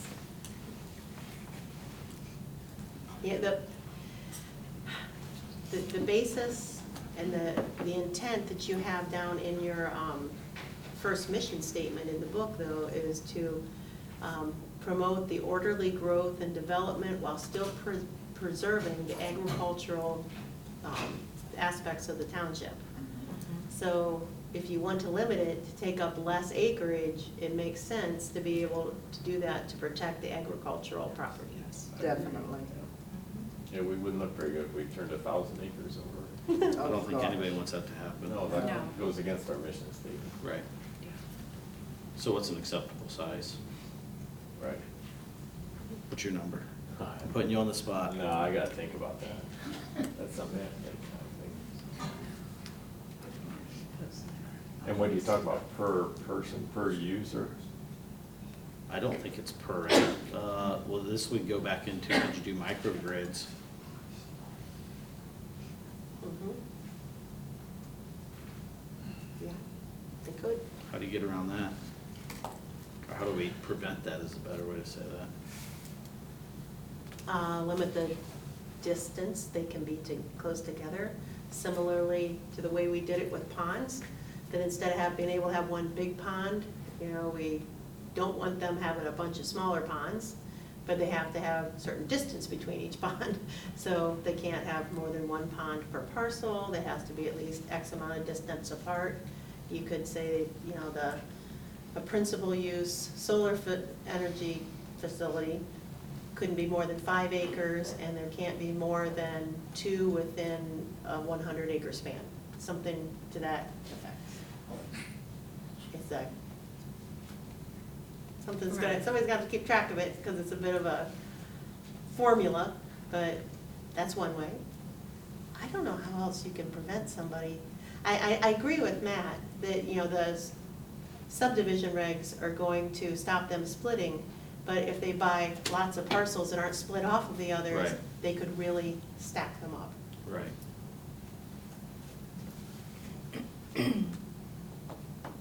So limit them to, 2 acres is a lot of solar. My lot, for anybody that's been over by Yeah. my house, is 2.5 acres. So basically my lot size, that's a lot of solar. Yeah. 2 acres is a lot, especially when you're mowing. It's Yeah, an area. and who wants that next to their house? Anybody out there wanna chime in? Yeah? Bartman, have you considered with solar the distance from any inhabitable building? When we went to Seneca County a talk years ago, when they wanted to put in wind turbines, they said that they had to stay at least 1,500 feet from any creek, inhabitable building, like a barn, a house, a shed, anywhere that people could be, so that if the wind turbine fell over or had problems with blades flying off or whatever, windstorm, it wasn't gonna kill somebody nearby. I haven't heard anything about that. I Yeah. heard We with have- the yes, solar we're about working the on solar. distances. But you could still, Yeah. you could still make it. Yeah. It can be up to 2 acres, but it has to be a distance away from, any residential. The You- other thing is the different kinds of sizes of wind turbines are gonna have different kilowatts or whatever per each Yeah. one. So I think you need to do more research on what. Well, we're size talking of- solar. We're talking But solar at we this haven't gotten to the moment. wind at all yet. Oh, I Yeah. thought you were. Yeah. No, we're not there solar. yet. We're still in the solar, okay. Yeah. I think we need to look, though, she kind of hit on something about the health aspects. So anything more than half an acre, is this going to have anything that's going to do with the wildlife or the health aspects of people living near that? Especially, okay, so when you think of the solar panels, if they crack or leak, could that get into our water? We have wells, we don't Right. have Right. pumping the water out here. So could that possibly leak into the ground, which could even go into, you know, a well or contaminate somebody else's? So there's a health aspect Right. to this. So if you keep it smaller, the Right. acre, that's a little bit more manageable. I mean, you can't force people to take care of their solar panels properly. That's something they're gonna have to do on their own. But yet you're left with the aftermath of if they're cracked. I mean, birds bomb dive those things, you know, they do get cracked. I They're think- very sensitive. Yeah. All you really need, the only thing I think that we need to get input right now on is size, and you. Size and spacing, Right. basically. Yeah, but the rest of that, you know, is debate for a different time, not during this meeting, but thank you, though. I agree, a half acre is plenty. Yeah. I mean, you talk an acre of solar panels, No. is a lot. of It's a solar lot. panels. And everybody knows the life expectancy of, you can Google it, look it up, it's 10 to 15 years. They will leak. It's not if. Right. They will leak, When. and they will crack. Okay, so they're gonna contaminate their own land, is what they're Right. gonna do. Well, and neighboring. And neighboring, Yeah. especially with wells. So- She makes a great point. Right. A lot of Yeah. people have wells out Right. here. We Yeah. do. Okay. Right. Can we just do a half acre? Is that? Matt. Oh, sorry. I didn't see. I don't know how you're breaking that up, so it's a half acre per parcel, or is it something more along the lines of how they regulate the billboard density in Findlay, where they say you can't have another one within 1,000 feet of an existing one? Can you limit it by that, so it's a half acre And, with And no so this more, does- and you can't be within X number of feet? Yeah. What that is, that's up to you Yeah, that's why folks, but- you're gonna work out a formula for the density. Right. That, exactly, you hit on exactly what the word is. right. Is, some townships have some pretty complicated, density formulas for where houses go in agricultural districts. Right, You can work out the same kind of thing for principal use solar fields. Right. I mean, I think it makes the most sense, yeah. Yeah, it does, it makes more Limit the sense. size. I would and limit then, the size and their, how many thousand feet or how many feet it has to be away from another house, creek, Yeah. all that sort of thing. Just to. Good you know, points 'cause brought up. Most of us are on wells. yeah, And yeah, So why can't we just make it a quarter of an acre? we could, well, I was gonna bring that up. Yeah, How that about sounds not- good. How about taking it down? yeah. We got, I think also the elevation of it vertically, talking in the principal use section, that's gonna be important too, so you can have them on a half an acre, but someone's gonna try to stack them too. oh, I see what you're saying. Oh, they're gonna put a height limit A on height them, limit, like yeah. we did with the others Yeah. too. That will have to be another Yeah. thing to go into Yeah. it Yep. for sure, because that's gonna be higher than your residential, Mhm. Yep. but it'll be. Chris. Just, also just something to kind of keep in consideration with this. I've been looking a lot, lately into like solar roofs and how much they can power, like an entire solar roof, the newer ones, they can power an entire house just fine. And so you think about like what the roof size, what the standard roof size is on a home, you know, that's nowhere near a half acre, a quarter Right. acre. So that should be more than enough, like more than adequate for Yeah. any sort of personal use. Yeah. And that's see, the in thing is, kilowatts, if I'm not mistaken. What So you're looking remember- at with the principal uses though are not personal use and not Right. residential use. If Right. somebody wants to do it commercially, to sell the electricity. Yep, So, yeah, I get that, you know, the way you have worked out your accessory uses, I think you're in good shape there. You've got everything sorted out well. But, you've gotta look at some little bit different aspects when you're looking at the, commercial use. I know it's called permitted use, but it's technically the commercial use, not for personal use. right. You know, the lot size, you guys, I mean, maybe you can get an idea from talking to your engineer friend about, He's been out of the solar stuff for a lot of years. yeah, I so don't that might be a know. problem. I don't know how relevant his, you And I don't know because who- technology's changed so much. No kidding. You know, how efficient they are is Yeah, I- gotta be different. And are we required to allow for commercial? Yes, For the principal use. The principal use. We principal can't use. say there can be none. We have to have We have to permit them, and I think they should only be permitted in I-2. Mhm. They should Okay. still be a conditional use. Okay. And then they also have to have, that density issue they were Right. talking about. Right. We can put that in there. And instead of trying to pound all that out right now, how about if I've got a number of things that were requirements that, that the Ohio Power Siting Board required when they're reviewing commercial aspects. I'll look at what some of their things are, for the distance from residences, roads, creeks, wetlands, how they handle the stuff with animals and wildlife. And maybe I can, the next time, Okay, I'll come in with that, okay? okay, So we can go on now to something else, we'll come back to this one, revisit it the next time. okay. Because the thought that we can get the wind and solar done in one meeting is just, it's It's not crazy. gonna happen. Cannot happen, yeah, so, Yeah, we're already at 6:40. and we still have to have your executive session. Okay, are you implying? Well, let's look at this battery storage Yes. facility stuff. Go ahead and read. Sure. New Section 22 Battery Energy Storage Facilities. The purpose of this article is to provide regulations for the safe and effective construction and operation of battery energy storage facilities in Washington Township, subject to restrictions which will preserve the public health and safety. Energy storage facilities are a conditional use in the I-1 Industrial District. No person shall cause, allow, or maintain the use of a battery energy storage facility without first having obtained a conditional zoning certificate from the Board of Zoning Appeals.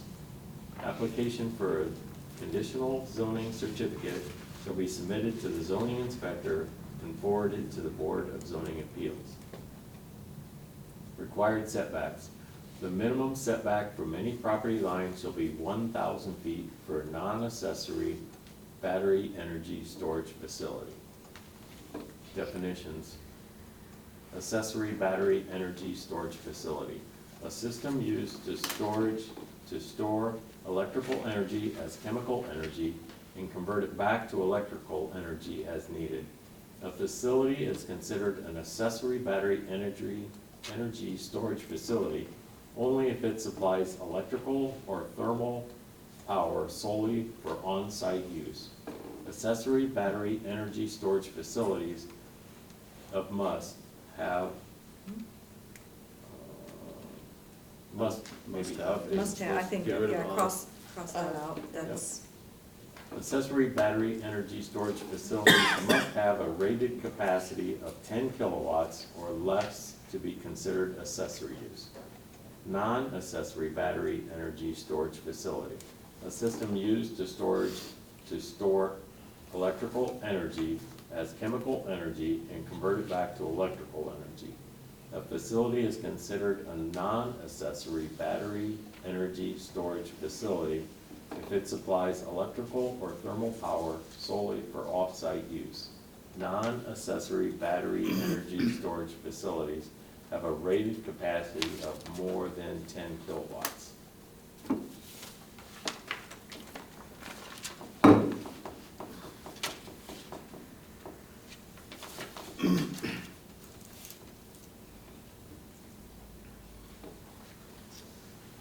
Is there a way, I don't know if there's any other energy storage facilities other than battery. Are we allowed to just get rid of the word battery to encompass anything else that we don't know that could pop up? That's what I was actually just thinking about, if we have to have a storage facility allowed at all.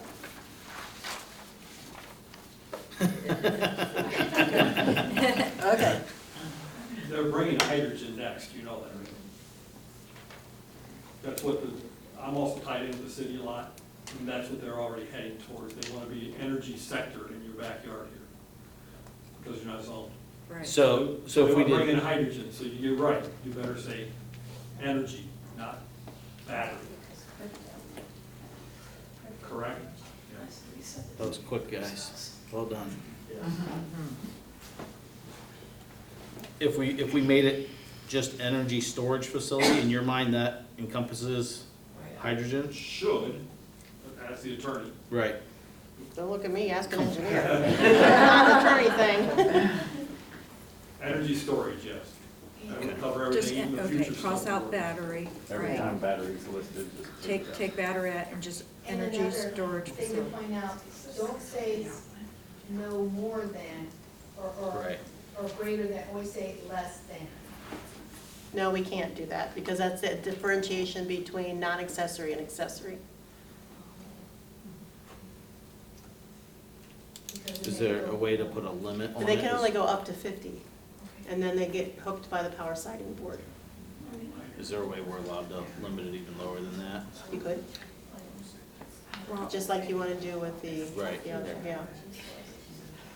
if you're only gonna put it at I-2, and who's to say how large of an area the I-2 is gonna be? Yeah, I don't know.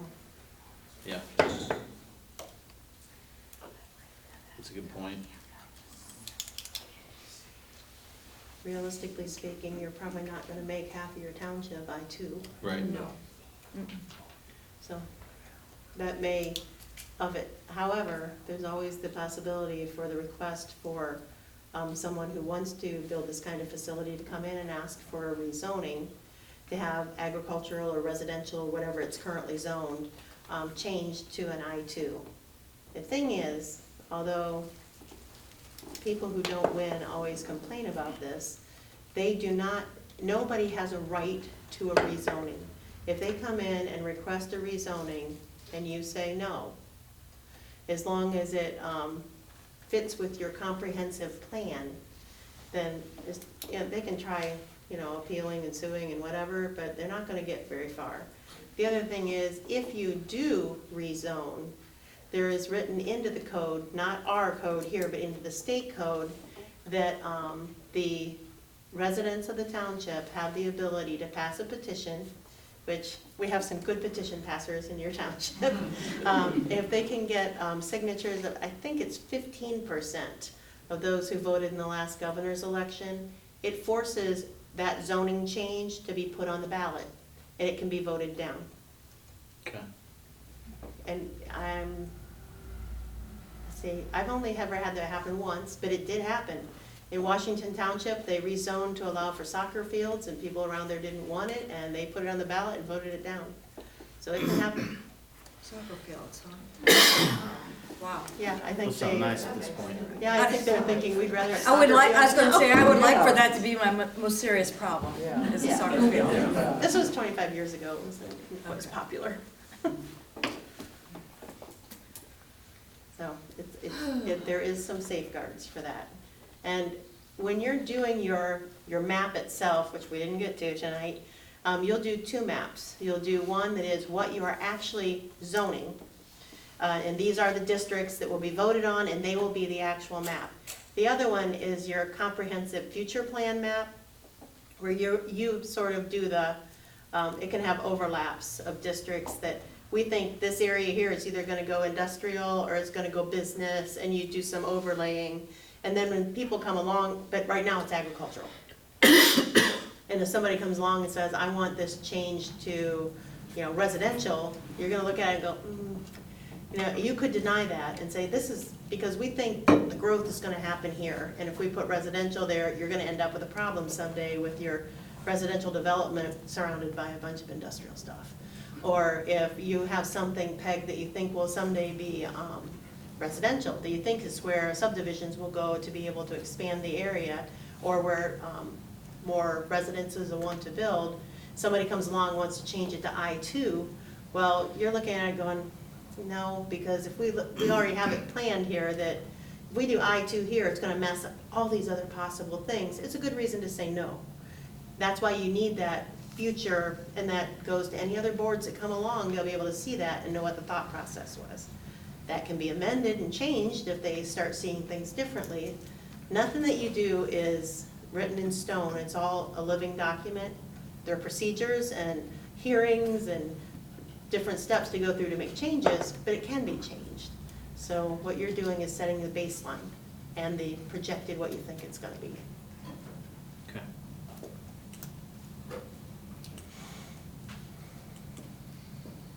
So, You guys wanna wait till the next time to do wind? Yes. oh, for sure. Well, unless you wanna stay till 10. No. Thanks. My feet are killing me. Barb has a question. I have a question. If you're making that plan for the future, do you ask the current people who own the property? That's up to them, how they wanna go about doing that. They can talk to the people and, you know, if somebody owns property, but all in all, they have to do for the township, not individual people. So, I mean, it may not go your way. But if they put on there that they believe at some point, property that's currently zoned or used in some way would more likely develop into a different way, it doesn't change that current use at all, it just stays there. It doesn't affect its taxes, it doesn't affect the way it can be used, it's just, and it's not zoned that way. It's just the thought that it would probably grow that way. I just know somebody who said, you know, you really need to get with the program because it's coming your way. Well, Oh, it is. Somebody said that in the past. Go to the city council meetings and you'll see. Mm-hmm. We go every meeting. It's go words, no Pushing zoning. it. Go words, no zoning. Go words, no zoning. That's all you hear. But kind of what you were saying, if you take 212, you know, They don't if there's a farmer that owns most of that, just because it's zoned I1, I2, or Right. whatever. Doesn't mean yeah, it'll be that way. That doesn't mean it's gonna be that way. As long as he wants to keep it agricultural, that's what's gonna Right. stay. Right. It's still ultimately in the hands of the property owner how they want to develop it, Right, yep. If they want to develop. if they want to. Right, if Yeah. they never want to, and if Right. it doesn't, then Right. I foresee that the majority of your township will end up being agricultural. oh, yeah. Yeah. That's There'll the be intent. fringes around Van Buren itself that will probably have some business Right. and there are probably some fringes at some point down closer towards Finley that'll be more industrial Right. potential, but the bulk of everything will be mostly Yeah, agricultural. and we have a couple of main roads, it seems like, everybody. Well, and then there's that, around the interchanges, you'll have some, Right, right. that ES expressway service. Yep. Is there anything else we wanna touch base on this battery energy storage for tonight? Yeah. Hit that again. If we're taking batteries, we're batteries. Just Right. making it energy storage. Since we didn't really get too deep into it. Do we want any comments, or do you wanna go into the executive You session? can ask for comments if you don't. The thing is, when we go into executive session, you'll have to come back out into public session Right. Adjourn. to adjourn. You can't take any Right. action in executive Right. session. I'll just fill you in on the stuff you need to know. You come back out here, and if you have something you need to do, any action to take, you'll have to do it in the meeting. So the meeting won't be over until after executive session. Okay, They want to ask Grant, what yeah. they want. Does anybody have any other thoughts, questions, concerns? Yeah. Is there any provision for preventing sale of guns in the township as a, you know, No. a shop to set up permanently and be selling munitions and all, you know, there's so much in the world. That's Already. not something that zoning they can't ban particular types of things. There are only very, very few things that we're allowed to ban, guns aren't one of them. We can say we can't have any marijuana stores, and we can say we can't have any more adult entertainment stores, but we can't say what any other business would be if it falls into the definition of your business district and what businesses are, so. So you the can't- Short answer is no. You can't limit the violence that's happening in the world. Not with zoning. Real quick, I just would like to say, if you take a look at the Ohio Revised Code definitions for economically significant wind farm, or large wind farm, or a large solar farm for that matter, you'll get a lot of the verbiage, I think, that you're kind of looking for here to, in helping to develop the document. They talk about aggregate, right? So one or more wind turbines aggregate to a single interconnection point sometimes it says to a grid, sometimes it says to a single customer, depending on which one of those you're talking about and which section. But it might just be worth looking that over when kind of figuring out the verbiage there. Okay. I think there's a lot of good stuff there. So you're saying economic significance? Yeah, so economically significant wind farm, Okay, large wind farm, That's large the solar stuff that's in farm. this other, one Okay. of those other ones that we had. okay. So, yeah. Yeah, and that's just We in read my them. revised notes. Oh, I see. Yeah. I apologize in advance, I have a few, but I will go very quickly, okay? In one of your descriptions, I think you were reading, it says time to time, or from time to time, you can sell this power back that you're generating. Right. Does that need to be more specific? Because time to time for you could be different from you and me and That's true. this person. That's true. I mean, somebody could say, well, I took 5 minutes off from the last year of selling it. That's time to time in my book. Just a question, just a question. Yeah, I think the purpose that you guys were looking at for why they have that from time to time they can sell off is that we don't want residences to have these energy storage facilities. We want them, if they have more energy they can use, to be able to outlet it somewhere. Because they can't go out and flip a switch and turn off your solar panels, they're still pulling energy. So they have to send that somewhere. It's better to let them bleed it off into a grid. Could we put a percentage of what they produce? Because at some point you're We're producing. getting into some technical stuff that I don't know if we're gonna be doing something viable. We're gonna have somebody a lot more technically engineered person to write that kind of stuff up. Because Yeah. I don't feel comfortable telling you Would that. I guess my thought process with that is at some point you've designed a system that's way bigger than you require. It, I think is what Matt's getting at there. But you have limits on how big that system can be. right. It's only, half acre. Would intermittent be better? How about, what did I just say? Excess required energy? If you have excess, Yeah. I think Cindy might be right. At the end of the day, if you limit them to a half of an acre, there's only so much they can produce. but they might And- have excess. Right.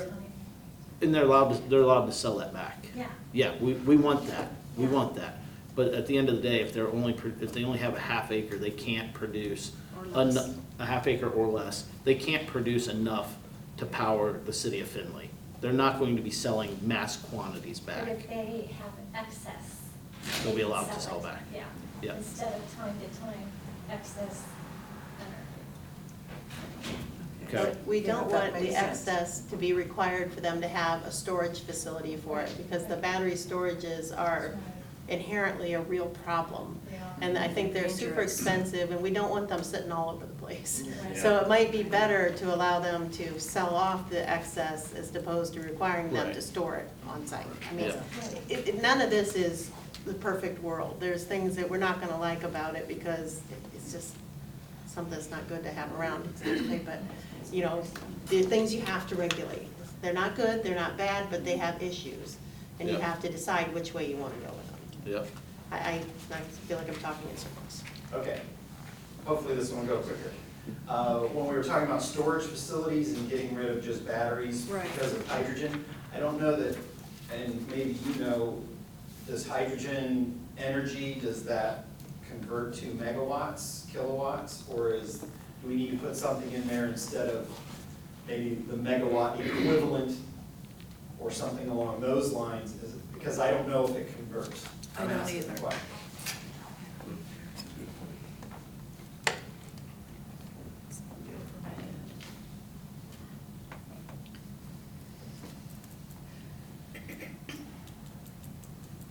Okay. If it doesn't convert, it seems like that's a whole new category. Yeah. Which- I think it which produces like needs so to be- much energy that produces electricity in a certain quantity with some amount of megawatts. I would think at the end there'd be a conversion. I think the I think they storage is can. what the whole goal was, we just didn't want big storage units. In hydrogen, you go to have big storage areas too, Yeah. just like the tank farms over by Signet. I mean, you're storing, you gotta store somewhere. Yep. Okay, and these are more review questions. A1, there's a 30-foot height restriction. Yeah. Does that include barns and silo, grain bin, et cetera? I don't think agricultural use is limited. Is that a true statement? I think for the residences only, not for the, none of the height limits are, they're all for the dwelling unit.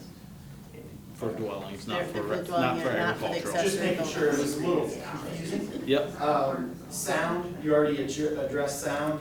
We're having trouble hearing everybody out here when we're sitting. There's at going to the- be an amplification system at the next meeting, so How, it's how sort of was- microphones. how was it this evening? Could you hear us a I little think, better? I think the complaint though is on the video. Is that a true statement? No, it's just in the room. Okay, in the room, Just in okay. the room. It's kind of hard to hear the door, you know, those types of things. It's hard to hear. Okay. I know other people have raised sound issues in the past.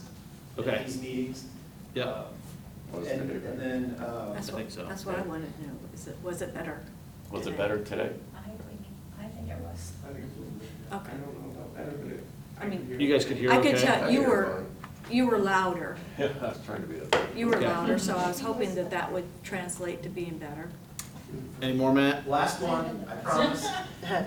Businesses based in the non-conforming district or whatever we call it, a non-conforming use, like I have a business in my home, for Yeah. example. Could you speak to the grandfather nature of those versus what if it shuts down or if it's seasonal? You know, how does that work? I think you had said a year or two. It's 2 years. 2 years. By state statute, a non-conforming use that is a legal use at the time zoning goes into effect can continue until it is no longer for that use or a use that is substantially similar. If you have a store that's selling widgets and they go to gadgets, you know, it's still significantly the same. If it stops being used for that type of use for 2 years, it ceases to have the grandfather, and whoever decides to use it again has to conform to whatever the current zoning standard is. There are some things that are still a little bit up in the air that you guys are gonna have to revisit when you go back on non-conforming uses with regard to expansion. Right. You know, are they able, there are a number of formulas for expansion for non-conforming uses. You did have some discussion about degree of damage and being able to replace it during that 2-year period, and you sort of settled that. But you didn't settle and really talk too much about how much they can expand. So if I have, you know, a non-conforming business, you know, on my property, and I want to build 2 more buildings to go with it. This has come up a number of times with like storage facilities, because they're always planning to put in a couple more of these buildings. The question is, are you gonna allow them to expand any? Some say no, no expansion period. You are what you are, and you can stay that way as long as you want, but you can't expand and grow.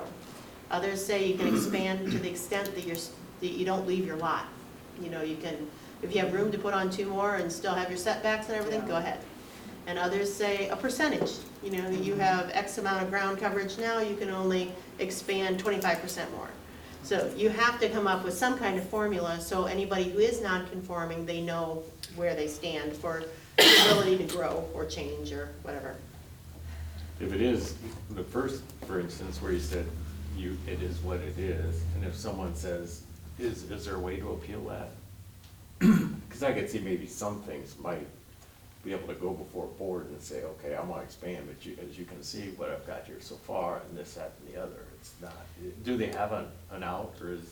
You have to decide which, if it's gonna be any expansion or no, or everybody has to be able to expand or not expand in the same manner. You Right. can't pick and choose based on what kind of business it is. Gotcha. It's for all non-conforming uses. Russ? I wasn't at the other meetings. Have you guys addressed Airbnbs and VRBOs? Yes. Been talking Can about you them. enlighten me a little bit? I don't remember. We're ramming through this stuff so fast that I'm having Just trouble. curious, just curious. I'll have to go back and look, but, yeah. Because we have a few rentals, and my son wants to maybe start heading into VRBO in the future, so that's why I was curious. It was discussed pretty Yeah. significantly, but for the life of me, I can't remember what they decided. Yeah. Just there's another. Still more, okay. The energy storage units, are they regulated by the U.S. Fire Marshal? I have no idea. We'll end up putting in here at the, when we get to the use of them, that they have to adhere to all industry standards, Same just as like we the just other. did. And I don't know if that's what that includes or not. Because I know, storage units, sometimes, they could be very combustible. Yes, Right. yeah. Another concern, change page a little bit back to your solar. How are we gonna maintain the ground? I mean, if it's, my neighbor has one and we're all using wells, I'm more worried Right. about weed spray. We had the opportunity to view a very large operation in Kalamazoo, Michigan. They used a lot of weed spray very liberally. That just sets off a red flag to me. I mean, I think it ought to be considered. I don't have an answer. I'm just throwing it out there for a comment, for inviting feedback, or it's a It's concern. one of the things that will, I discussed with them during the meeting, that the Power Siting Board has a list of issues that they have to have, that they have to adhere to be one of the larger solar farms or wind farms. I have a list and a couple of the agreements for the large solar farms. I'm gonna take from there and create for the mini solar farms here, the same general concepts. We can't hold them to the same standards, or be able to even enforce the stuff that the Power Siting Right. Board does, but we can at least look at those issues and decide what you do and don't need to address. But other than that, we don't know what it's gonna be yet. It's still one of those big gray boxes out there we haven't filled.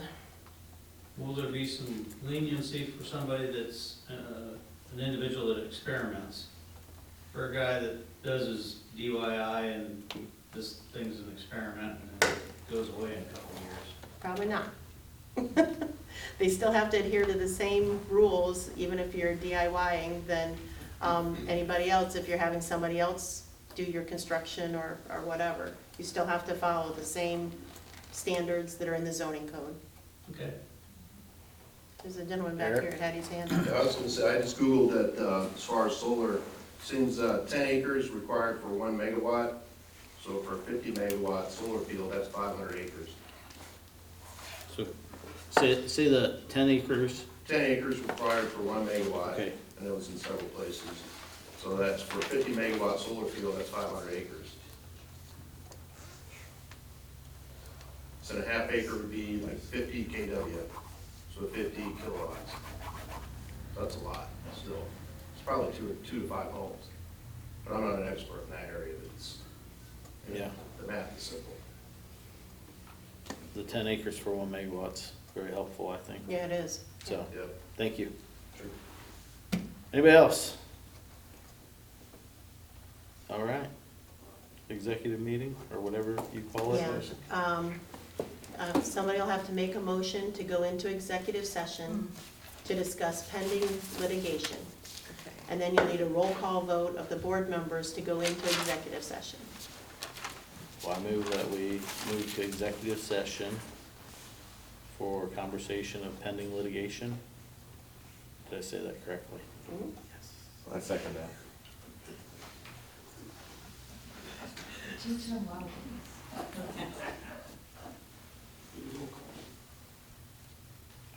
We had a. And we gotta do a roll call vote. Okay. Okay, so let me, all right. Dave Evans. Yes. Clara. Yes. Me, Deb Stacy, yes. And John, Yes. okay. And that passed. Okay, and the time, you have to mark the Yeah. time, it's 7:08. Okay. Can we go into the office? That way nobody has to leave if they don't Yeah, want to? hopefully I don't set off the alarm. Okay. If she sets off the alarm, just send the sheriff away. Mark showed up, didn't he? Mark was here. Oh, there he is. Oh, Mark. Oh, is he gonna save me? Do I need to take notes? or? No notes, no minutes, nothing.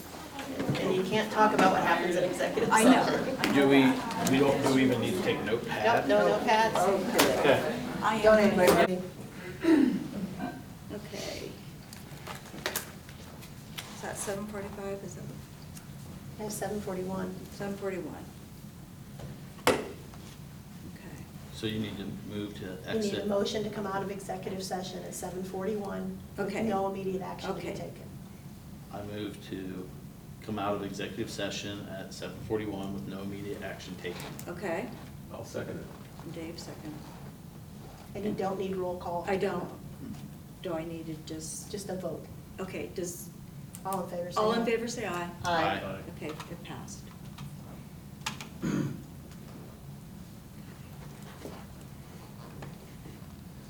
Okay, do you have anything else you guys need to cover while we're still in session? Because you're back in regular session once you come out. Right. Remember, Monday there is no meeting. We're Correct. having our next meeting on the 9th. Yes. I have some homework to do, and I'll have some of this stuff all giving me a day off here. I'll be able to get it all collated together for you by Thursday, so, and I'll have it for you then. Yep. Okay. I think for everybody here or watching, next meeting will probably be wrapping this up and getting into wind. Yeah, you'll want to do the, was it principal use, wind, or solar? solar. Yeah, and I'm gonna work on that and give you something to discuss. Then you do wind. Okay. And the wind is pretty anemic in here. So I'll try to, if I have a chance, take the solar stuff and convert it into what it would be in wind language. So you have something to discuss and start picking apart. Yep. Not necessarily to use, but it's always good to have that skeleton to start, you know, Correct. adding to or subtracting from. Yep. All right. So can we entertain a motion to adjourn? Does anybody have anything last minute? We good? We're good. We're good? Okay. I make a motion, we adjourn. Clara, second? A second. Dave? Okay, everyone, say yes if you agree. Yes. Yes. Motion passed. All right. Thanks for coming, guys. Thank you so much.